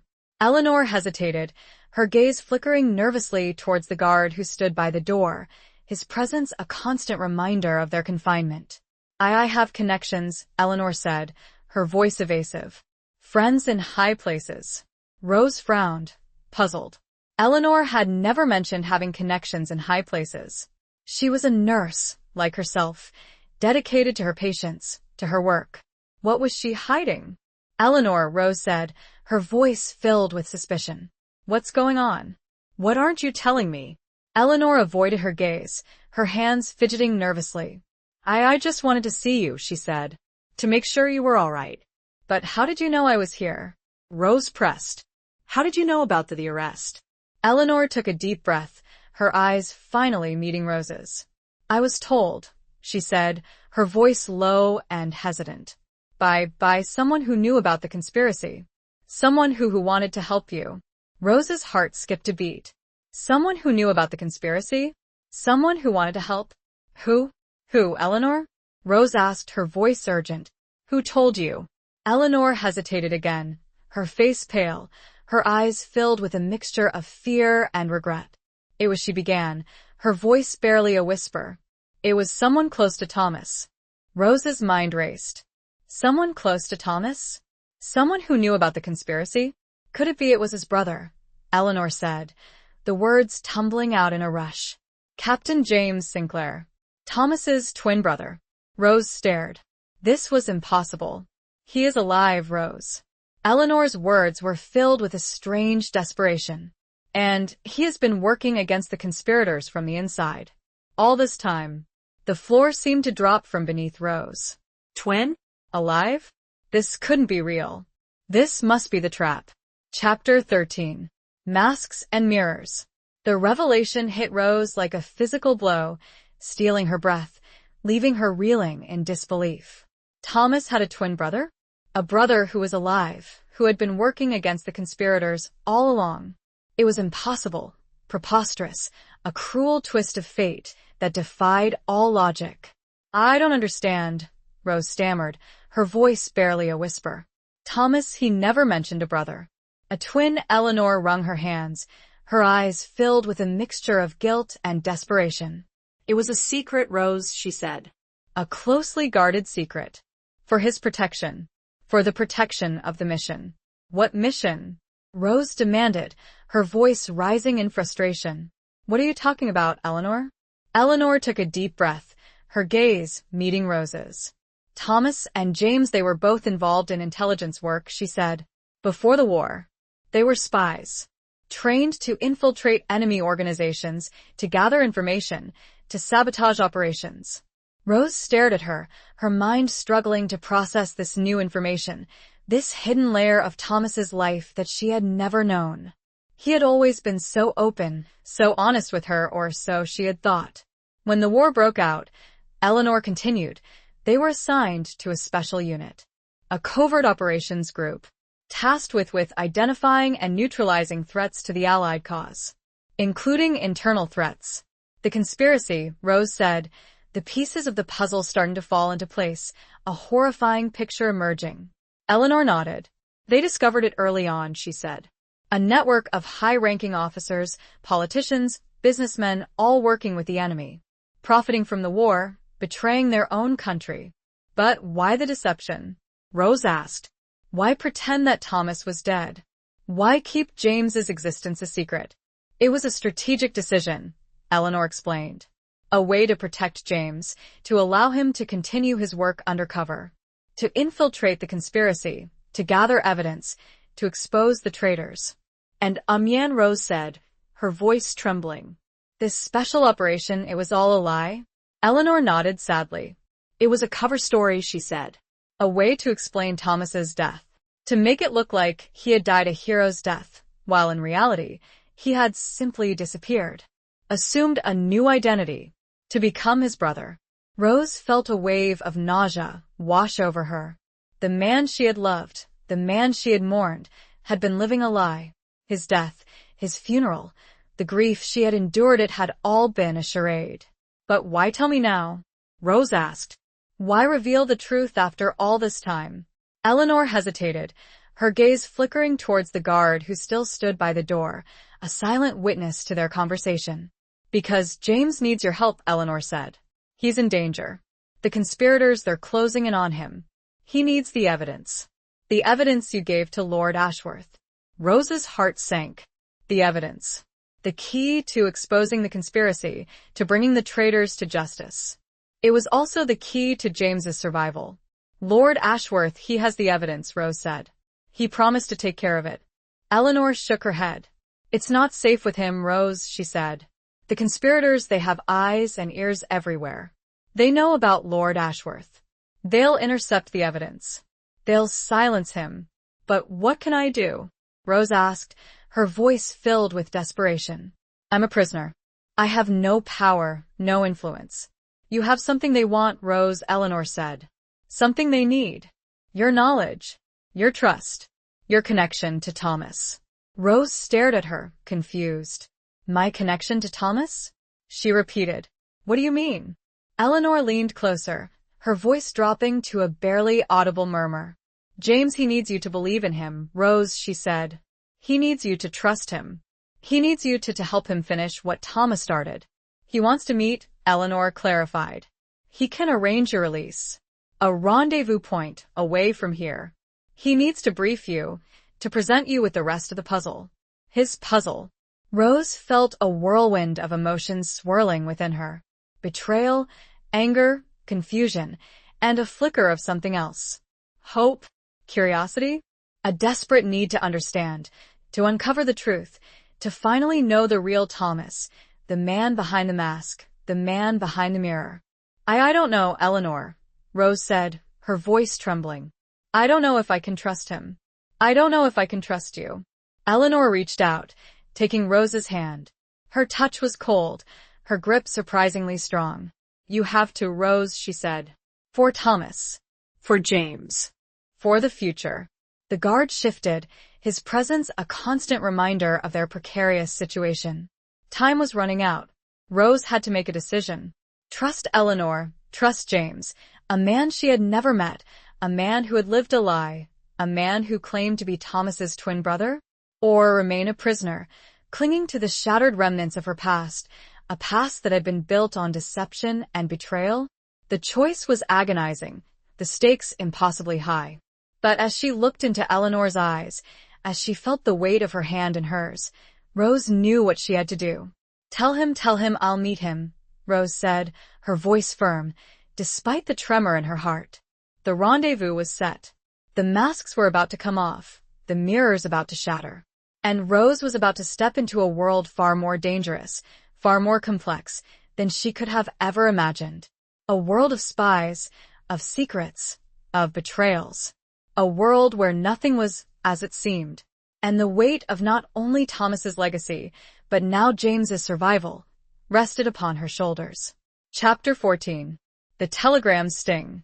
The escape was orchestrated with a precision that both impressed and unnerved Rose. Under the cover of darkness, aided by Eleanor and a network of contacts Rose had never known existed, she was smuggled out of the detention center. It was a blur of hushed whispers, darkened corridors, and a heart-stopping moment when a guard nearly discovered them. But they made it, slipping through the cracks in the system, disappearing into the London night. Eleanor had arranged for a safe house, a small, nondescript apartment in a quiet residential area, far from the prying eyes of the military police. It was sparsely furnished, but clean and safe, a temporary refuge from the storm that was raging around them. "James will contact you soon," Eleanor said, her voice filled with a mixture of relief and anxiety. "He'll give you the details of the rendezvous."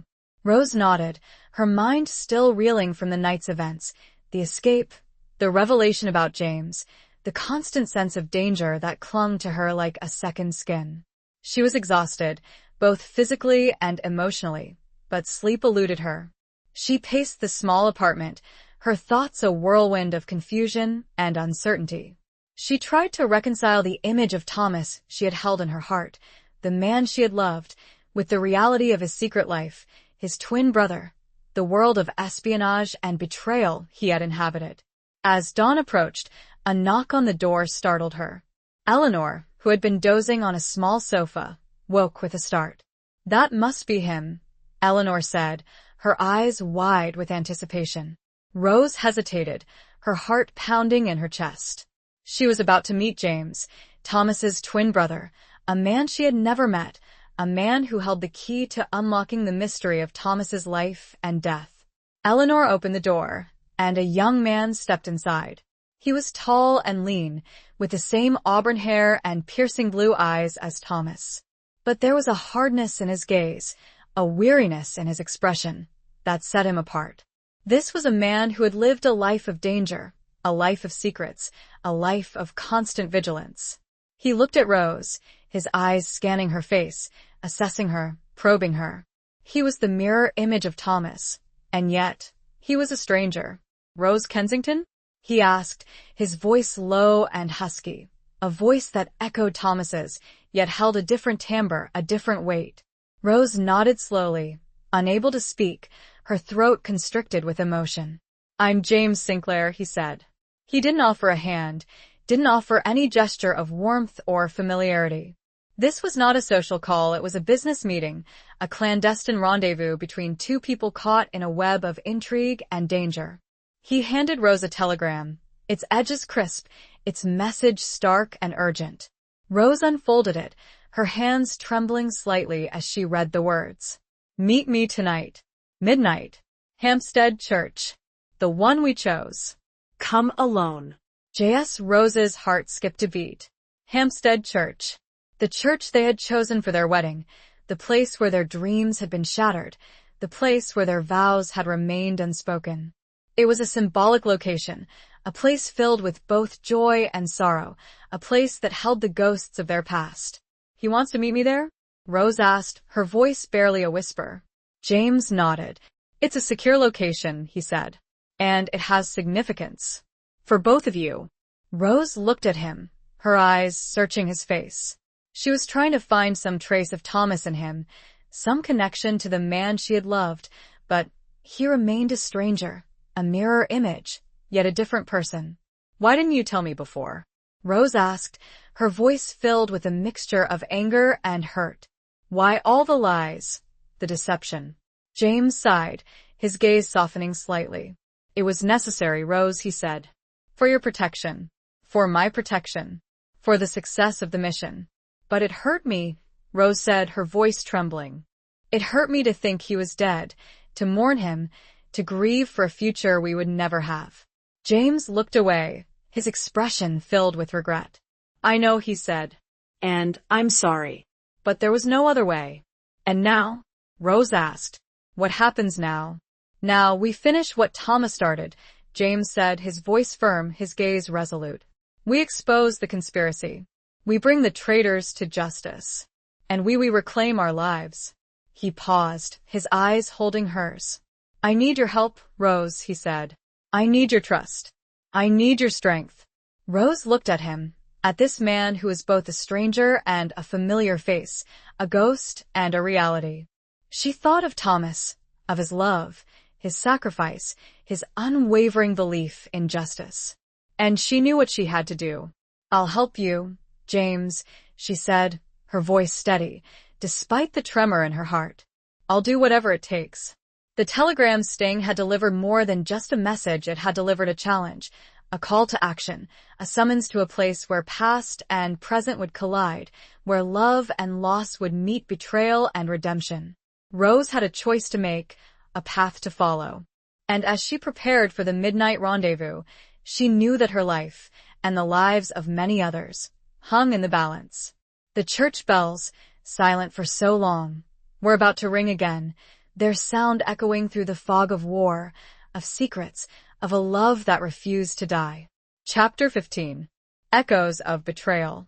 The fog had returned, thick and swirling, as Rose made her way to Hampstead Church.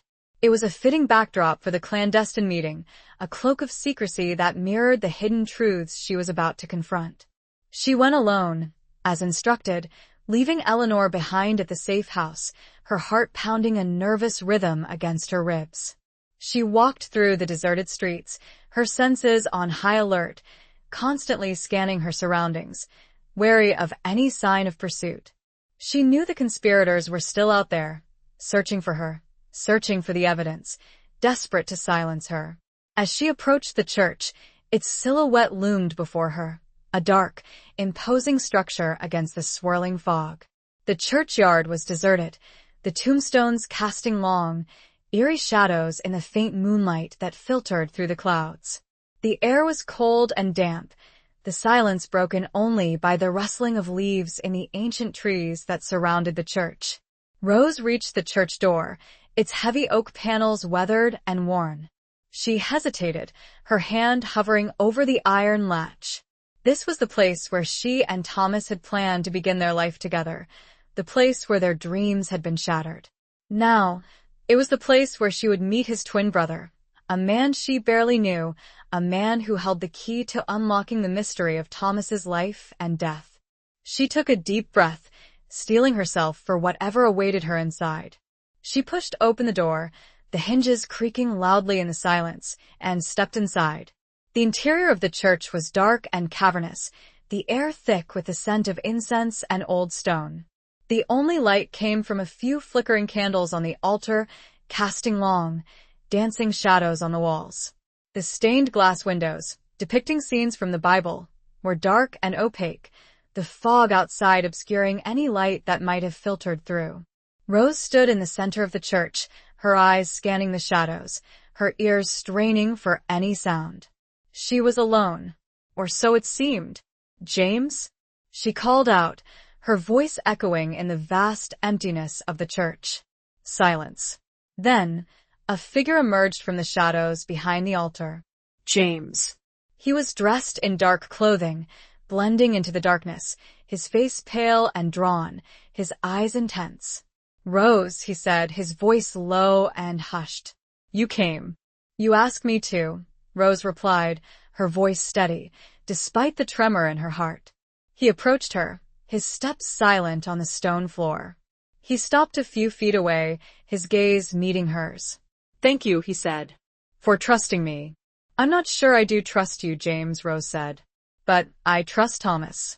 And I believe he would have wanted me to help you. James nodded slowly. He would have, he said. He always spoke of you. He loved you very much. Rose felt a pang of grief, a sharp reminder of the loss she had endured. Tell me everything, James, she said. Tell me the truth. About Thomas, about the conspiracy, about everything. James took a deep breath. It's a long story, Rose, he said. A complicated story. But I'll tell you everything. I owe you that.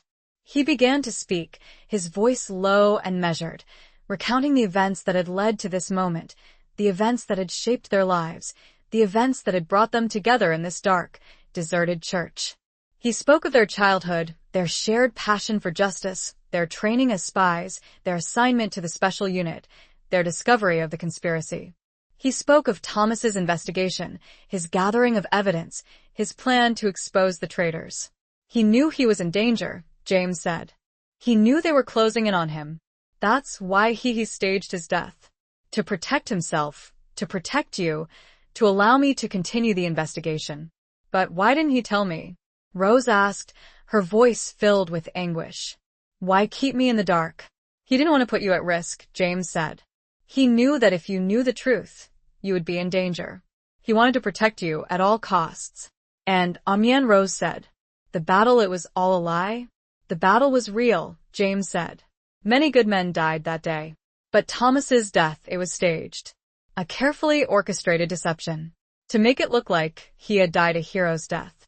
He paused, his eyes filled with a mixture of grief and guilt. I was there, Rose, he said. I saw it happen. I played my part in the deception. I pretended to mourn him, just like you. Rose stared at him, her mind reeling.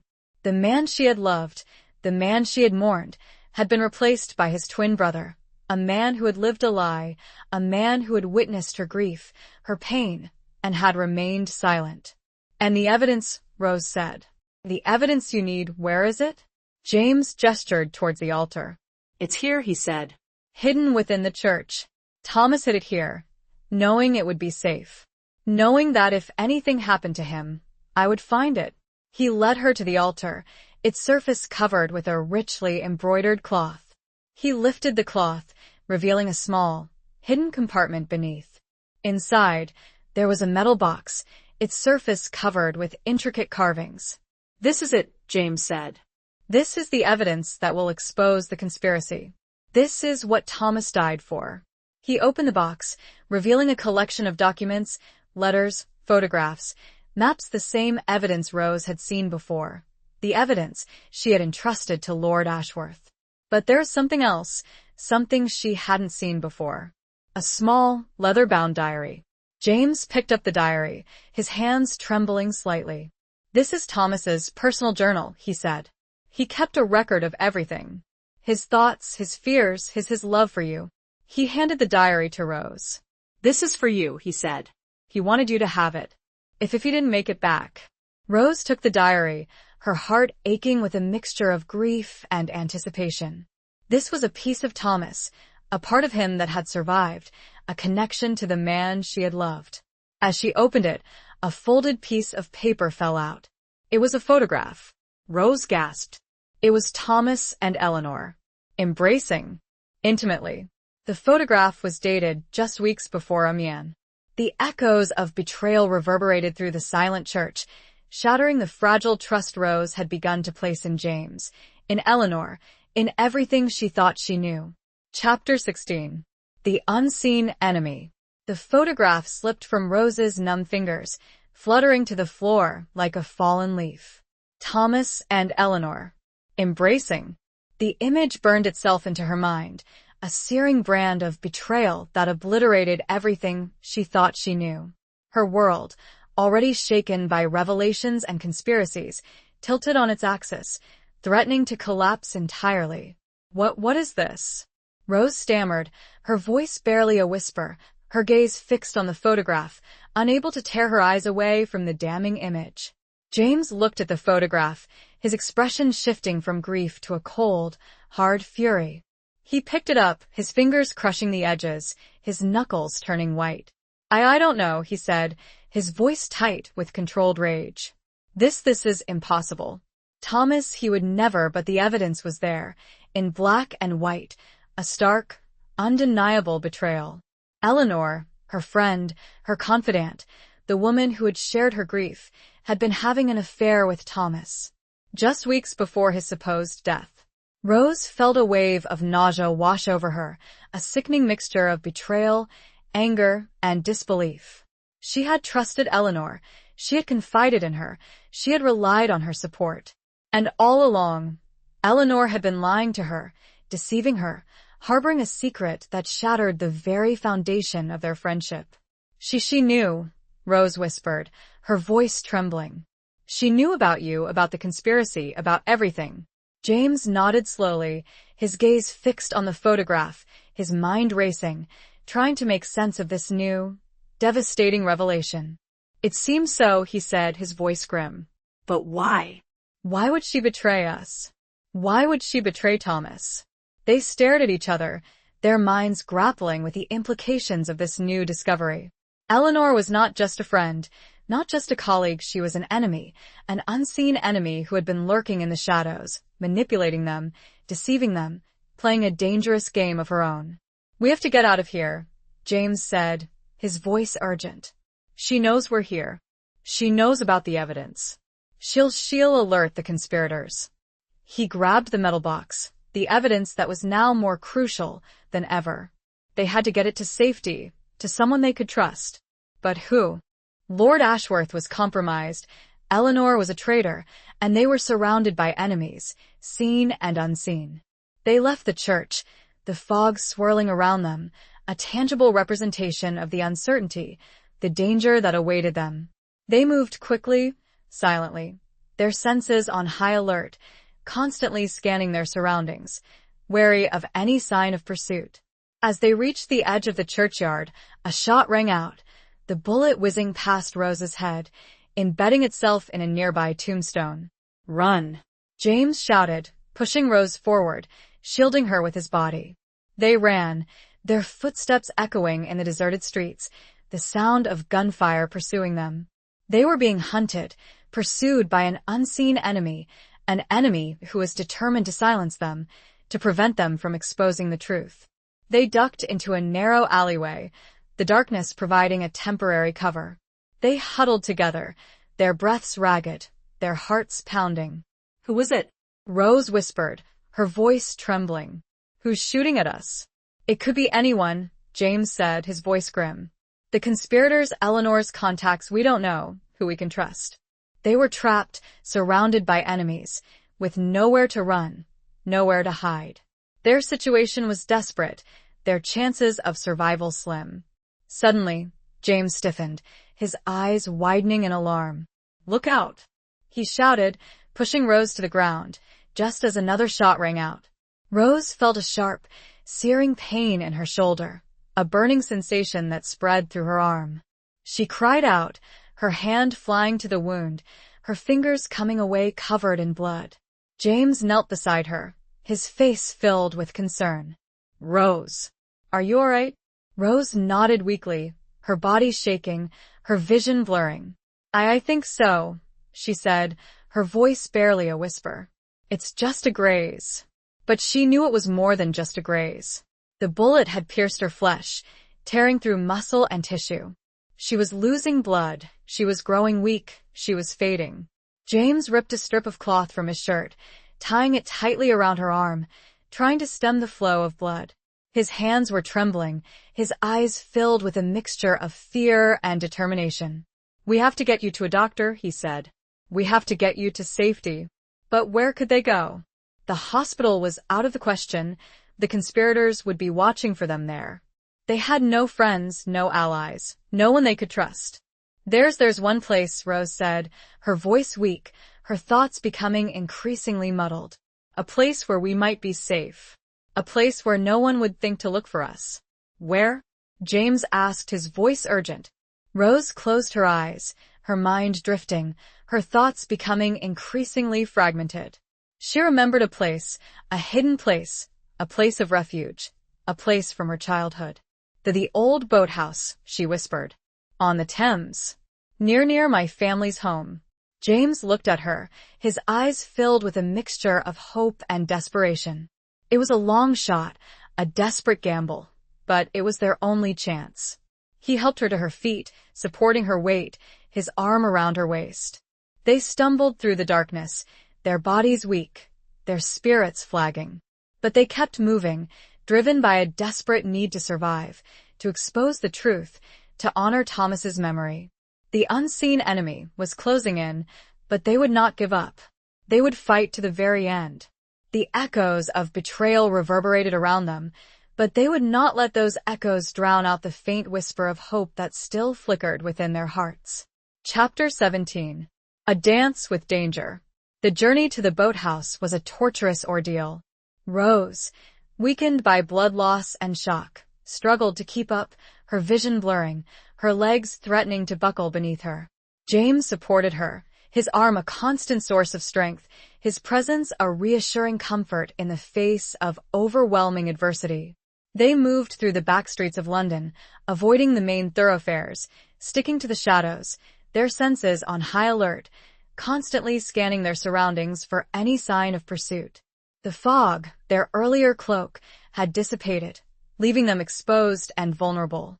They finally reached the Thames, its dark, murky waters flowing silently, a reflection of the perilous journey they had undertaken.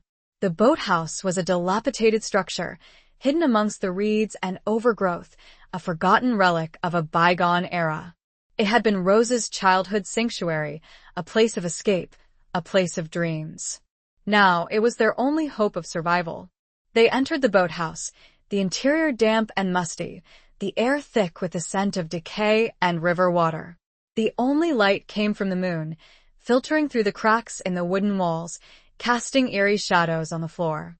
James helped Rose to a makeshift bed of old sailcloth and blankets, her body shaking, her teeth chattering. He examined her wound, his face grim. The bullet had gone clean through, but she had lost a significant amount of blood. She needed medical attention, and she needed it soon. "I'll go for help," James said, his voice hesitant. "I'll find a doctor, someone we can trust." But Rose shook her head weakly.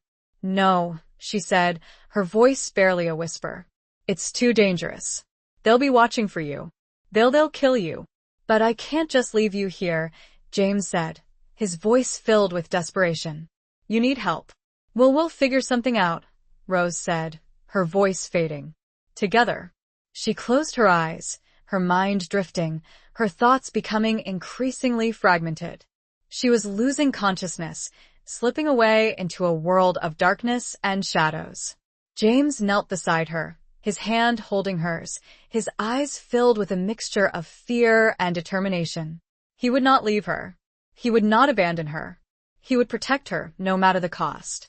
He spent the next few hours tending to her wound, using his limited medical knowledge to clean and bandage it as best he could.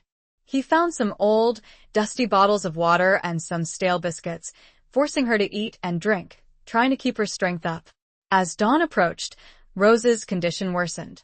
She was feverish, delirious, her breathing shallow and ragged. James knew that time was running out. He had to do something. He had to get her help, even if it meant risking his own life. He decided to take a gamble, a desperate attempt to contact anyone who might be able to help them. He remembered a name, a contact from his intelligence days, a man named Silas Blackwood, a retired doctor who had once worked for the Secret Service. He was a recluse, living off the grid, but he was a man of integrity, a man who could be trusted. James found an old, rusty telephone in a corner of the boathouse, its wires frayed and broken. He spent hours repairing it, using his ingenuity and his limited resources to restore it to working order. Finally, after what seemed like an eternity, he managed to get a connection. He dialed the number, his hands trembling, his heart pounding. The phone rang once, twice, 3 times, then a gruff voice answered. "Blackwood here." "Silas," James said, his voice urgent. "It's James Sinclair. I need your help." He explained the situation, his voice low and hurried, describing Rose's condition, their location, the danger they were in. Blackwood listened in silence, his voice calm and measured. "I'll be there," he said. "As soon as I can. Don't move. Don't contact anyone else." The line went dead. James hung up the phone, his body shaking with relief. He had done it. He had contacted help. Now, all they could do was wait. He returned to Rose's side, her condition deteriorating rapidly. She was barely conscious, her skin pale and clammy, her breathing labored. He held her hand, whispering words of comfort, of encouragement, of love. He told her about Thomas, about their childhood, about their shared dreams, about the future they would have, if they survived this. Hours passed, an agonizing wait, the silence broken only by Rose's ragged breathing and the lapping of the river against the boathouse walls. The sun rose, casting a pale, weak light through the cracks in the wooden walls. Finally, a boat approached, its engine a low, steady thrum. James grabbed the metal box, the evidence, his only weapon, his only defense. He stood at the door, ready to face whatever awaited him. The boat docked, and a figure emerged. An elderly man, his face weathered and lined, his eyes sharp and intelligent. Silas Blackwood. James, Blackwood said, his voice gruff but kind. Where is she? James led him to Rose, her body still and lifeless, her face pale and drawn. Blackwood examined her quickly, efficiently, his movements precise and practiced. She's alive, he said. But barely. We need to get her to a hospital. Immediately. He turned to James. It's my old place. Abandoned, but I've kept some supplies. It's our best option. Blackwood and James worked to get Rose out of the immediate danger.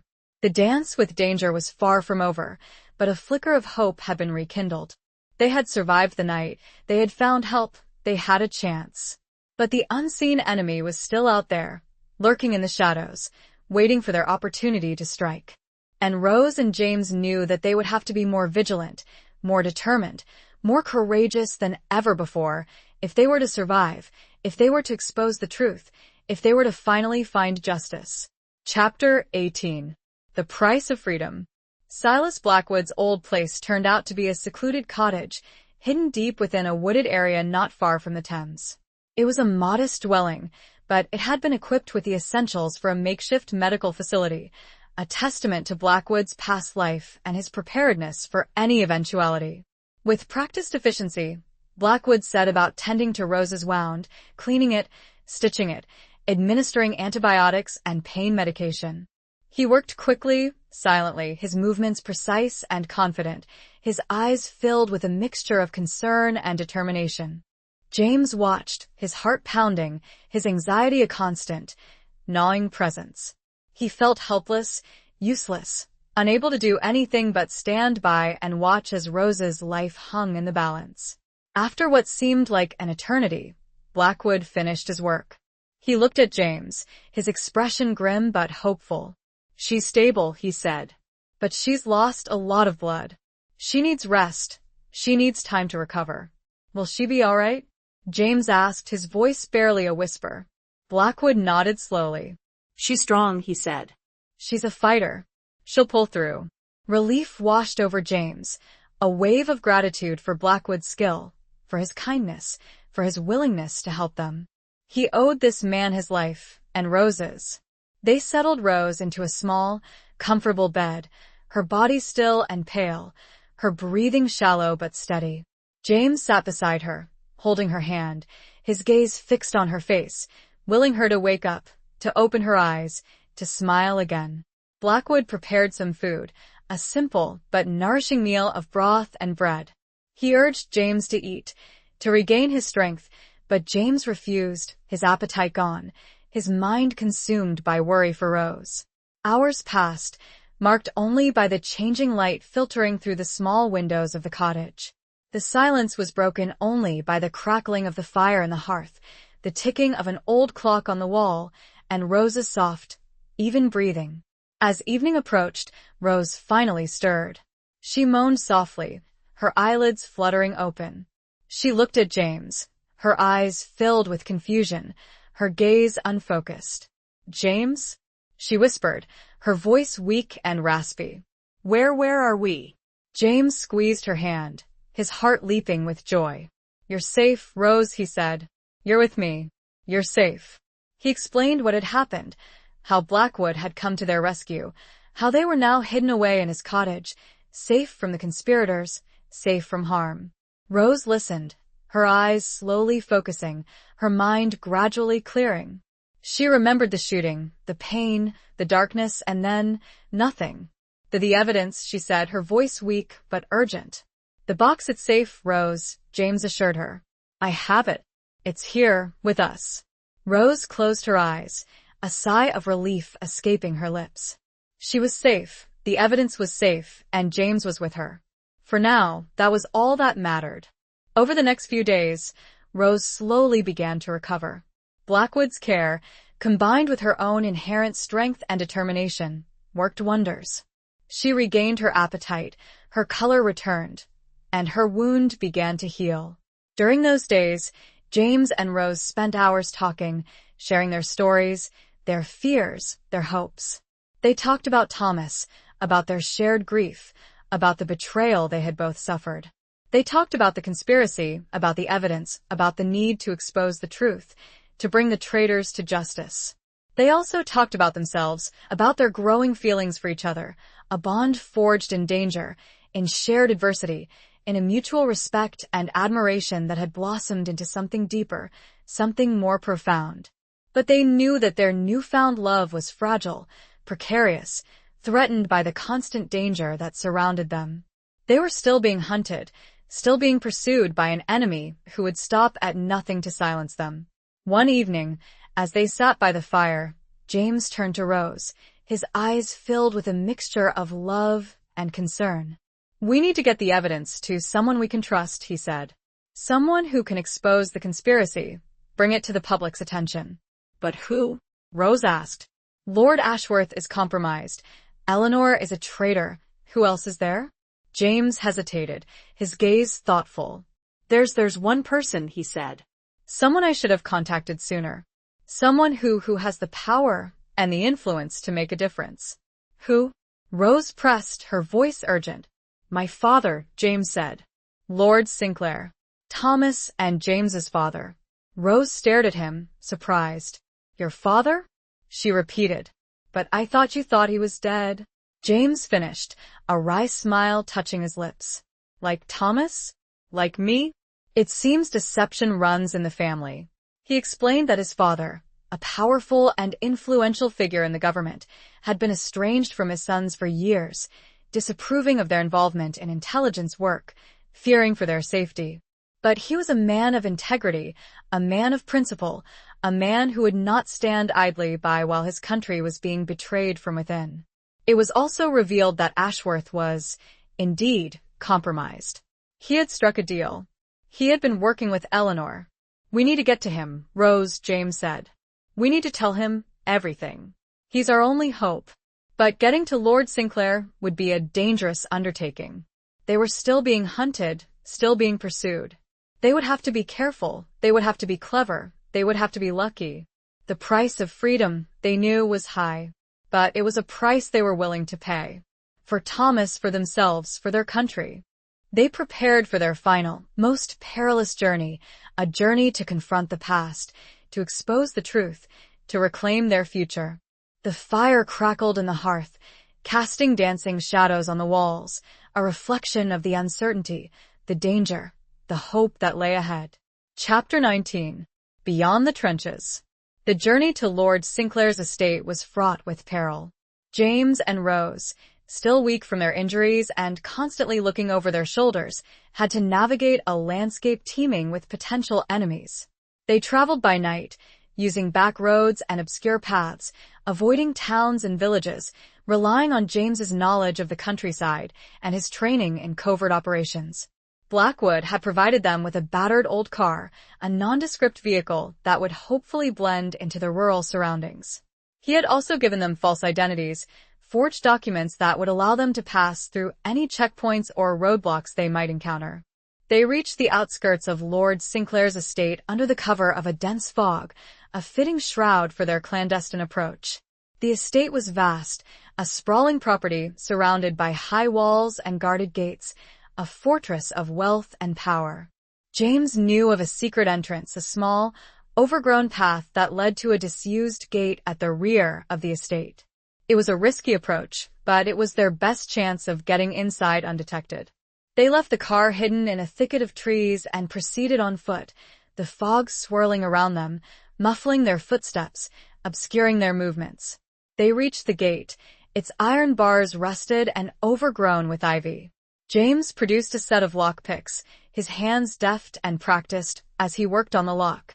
The lock clicked open, and they slipped inside, disappearing into the shadows of the estate grounds. They moved quickly, silently, sticking to the cover of the trees and shrubs, their senses on high alert, constantly scanning their surroundings for any sign of guards or patrols. They reached the main house, its imposing facade looming before them, its windows dark and silent. James knew of a small, rarely used entrance at the rear of the house, a door that led to a disused servant's staircase. They found the door, its wood cracked and weathered, its hinges stiff with rust. James forced it open, the sound echoing in the silence, and they slipped inside.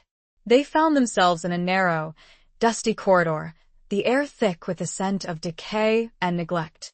They moved along the corridor, their footsteps echoing on the stone floor, their hearts pounding in their chests. They reached the servants' staircase, its wooden steps creaking beneath their weight as they climbed. They reached the first floor, then the second, the silence of the house pressing in on them, a tangible presence that amplified their anxiety. James knew his father's study was located on the second floor, at the end of a long corridor. They moved along the corridor, their steps hesitant, their eyes scanning the closed doors, their ears straining for any sound. They reached the study door, its oak panels polished and gleaming, a stark contrast to the dusty, neglected surroundings. James hesitated, his hand hovering over the doorknob. This was it. The moment of truth. The moment when they would confront his father, reveal the conspiracy, and hopefully, secure his help. He took a deep breath, steeling himself for whatever awaited him inside. He turned the knob, pushing the door open, and stepped inside. The study was a large, opulent room, its walls lined with bookshelves, its furniture antique and expensive. A fire crackled in the hearth, casting a warm, inviting glow on the room. Lord Sinclair stood before the fire, his back to them, his tall, imposing figure silhouetted against the flames. He was an older version of James, his hair silver, his face lined with the weight of responsibility, his eyes holding a mixture of intelligence and weariness. "Father," James said, his voice low and hesitant. Lord Sinclair turned, his eyes widening in surprise, then narrowing in suspicion. He had not seen his son in years, not since their estrangement, not since James had chosen a life of secrecy and danger. "James?" he said, his voice questioning, disbelieving. What are you doing here?" "We need your help, Father," James said, stepping forward, Rose by his side. "We have evidence proof of a conspiracy that reaches the highest levels of government." Lord Sinclair stared at them, his mind reeling. He had always suspected something, sensed that there were dark forces at play within the government, but he had never imagined the scale of the betrayal, the depth of the corruption. James placed the metal box on the table, the evidence that held the key to exposing the traitors, to saving their country. He explained everything, recounting the events of the past few weeks, the murders, the betrayals, the desperate fight for survival.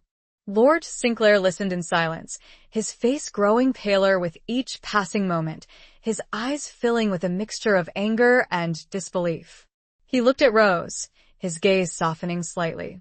He had heard of her bravery, of her loyalty to Thomas, of her unwavering commitment to justice. "And Eleanor?" Lord Sinclair asked, his voice heavy with a father's concern. James exchanged a look with Rose. This was the hardest part. "She was one of them," James said, his voice filled with a mixture of anger and sadness. "She betrayed us. She betrayed Thomas." Lord Sinclair closed his eyes, his body shaking with emotion. He had trusted Eleanor, he had welcomed her into his home, he had considered her a friend. And all along, she had been a spy, a traitor, an enemy. He opened his eyes, his gaze filled with a newfound determination. "We must expose them," he said, his voice firm, resolute. "We must bring them to justice. For Thomas, for James, for our country." He picked up the metal box, his hands trembling slightly. "I will take this to the Prime Minister," he said. "I will present the evidence. I will demand an investigation. I will ensure that these traitors are punished." He looked at James and Rose, his eyes filled with pride and gratitude. "You have done a great service to your country," he said. "You have risked your lives to uncover the truth. You have made me proud." A moment of reconciliation, a father's love rediscovered, a family reunited in the face of adversity. The trenches of war had extended far beyond the battlefields of France, reaching into the heart of their own country, their own lives. But they had fought back, they had survived, and they had emerged victorious. Or so they thought. As Lord Sinclair turned to leave, to carry out his promise, a figure stepped out from behind a curtain where he had been hiding. It was Ashworth, with a gun. Chapter 20. Revelations Dawn. "I'm afraid that won't be possible, Sinclair," Ashworth said, his voice smooth and menacing, the gun in his hand steady and unwavering. The scene froze, a tableau of betrayal and impending violence.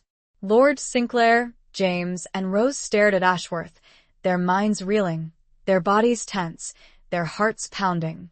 "Ashworth," Lord Sinclair said, his voice low and dangerous.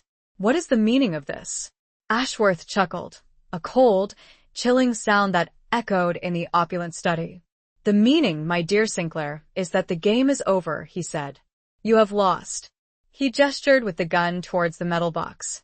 "The evidence, it will never see the light of day," he said. "And neither will you."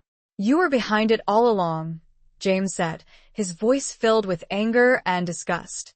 "You were the mastermind, the puppet master pulling the strings." Ashworth smiled, a cruel, self-satisfied smile. "Indeed," he said. "I orchestrated the entire conspiracy. I manipulated Eleanor, I used Thomas. I framed you, and Rose, I controlled everything." "But why?" Rose asked, her voice trembling. "Why betray your country? Why betray your friends?" Ashworth shrugged. "Power, my dear," he said. "Money. Influence. The war, it was a magnificent opportunity. A chance to reshape the world, to amass a fortune, to create a new order." "You're insane," Lord Sinclair said, his voice shaking with rage. "Perhaps," Ashworth said. "But I am also a winner. And you, my dear Sinclair, are a loser." He raised the gun, aiming it directly at Lord Sinclair. James lunged forward, trying to intervene, but Ashworth was too quick. He fired, the shot echoing in the room, the bullet finding its mark. Lord Sinclair staggered backward, his hand clutching at his chest, a crimson stain spreading across his shirt. He crumpled to the floor, his eyes wide with shock and pain. "Father!" James cried, rushing to his father's side, his heart filled with anguish and despair. Rose knelt beside them, her medical instincts kicking in, her hands pressing against the wound, trying to stem the flow of blood. But she knew it was too late. The bullet had pierced his heart. He was dying. Lord Sinclair looked at James, his eyes filled with a mixture of love and regret. "James," he whispered, his voice weak and fading. "My son, I'm proud of you." His eyes closed, his breathing stopped, his body went limp. He was gone. James cradled his father's body in his arms, his tears falling onto his father's lifeless face. He had lost him, again. This time, forever. Ashworth stood over them, the gun still in his hand, a triumphant smirk on his face. "One down," he said. 2 to go. He turned the gun towards Rose, his finger tightening on the trigger. But before he could fire, James acted. Driven by grief, by rage, by a desperate need for revenge, he launched himself at Ashworth, tackling him to the ground. The two men grappled on the floor, a fierce struggle for control of the gun. Rose watched, her heart pounding, her body frozen with fear. She had to do something. She had to help James, but she was unarmed, helpless. Suddenly, a shot rang out. Rose gasped, her hand flying to her mouth. One of the men had been shot. But who? The struggling stopped. The two men lay still, locked in a deadly embrace. Then slowly one of them moved. It was James. He was alive. He got to his feet, his face covered in blood, his eyes filled with a mixture of grief and triumph. He had killed Ashworth. He had avenged his father's death. He had stopped the conspiracy. He looked at Rose, his gaze filled with a profound sadness. "It's over, Rose," he said, his voice hoarse. "It's finally over." But it wasn't over. Not really. The scars of betrayal, the wounds of loss, would linger. The price of freedom had been high, too high, but they had survived. They had exposed the truth. They had found justice. Rose went to him, and they held each other tight. They would find solace in the shared memories of their losses. The dawn was beginning to show through the large windows. The darkness was beginning to fade. Rose and James looked at each other, their eyes filled with a mixture of grief, relief, and a fragile, nascent hope. They had a future to rebuild, a life to reclaim. They had each other, and they had the memory of Thomas, of Lord Sinclair, of all those who had sacrificed their lives for a better world. The Revelation's dawn had broken, casting a pale, hopeful light on a world scarred by war, by betrayal, by loss. But it was a new dawn, a new beginning, and they would face it together. Epilogue. The years that followed were a testament to healing, to rebuilding, to the enduring power of love and hope. The conspiracy was exposed, the remaining traitors brought to justice, their names forever etched in the annals of infamy. The evidence, secured by James and Rose, had been instrumental in dismantling the network of corruption that had threatened to undermine the war effort and destroy the very fabric of British society. James, cleared of all charges, returned to a semblance of normalcy, though the scars of his past, both visible and invisible, remained. He dedicated his life to honoring his father's and brother's legacies, working tirelessly for a more just and equitable world, a world free from the shadows of war and betrayal. Rose, too, returned to her calling, to the healing profession that had been her solace and her purpose. She continued to work at St. Bartholomew's, tending to the wounded, both physical and emotional, her empathy and compassion deepened by her own experiences, her own losses. The boathouse on the Thames became their sanctuary, a place of refuge, a place of remembrance. They restored it, transforming it from a dilapidated relic into a cozy, inviting home, filled with the echoes of their past and the promise of their future. They often visited Hampstead Church, the place where their journey had taken its most unexpected turn, the place where their dreams had been shattered and reborn. They would stand before the altar, where Thomas and Rose had planned to exchange their vows, and remember the love that had been lost, the love that had been found, the love that had endured. Eleanor's fate remained a haunting question. After Ashworth's death, she disappeared. Some said she had fled the country, assuming a new identity, living in perpetual fear of being discovered. Others believed she had taken her own life, unable to bear the weight of her guilt, her betrayal. The truth remained elusive, a shadow that lingered over their lives, a reminder of the complexities of human nature, the capacity for both great love and profound deception. Rose never fully forgave Eleanor, but she learned to understand her, to see her as a victim of circumstance, a pawn in a larger game, a woman driven by desperation and misguided loyalties.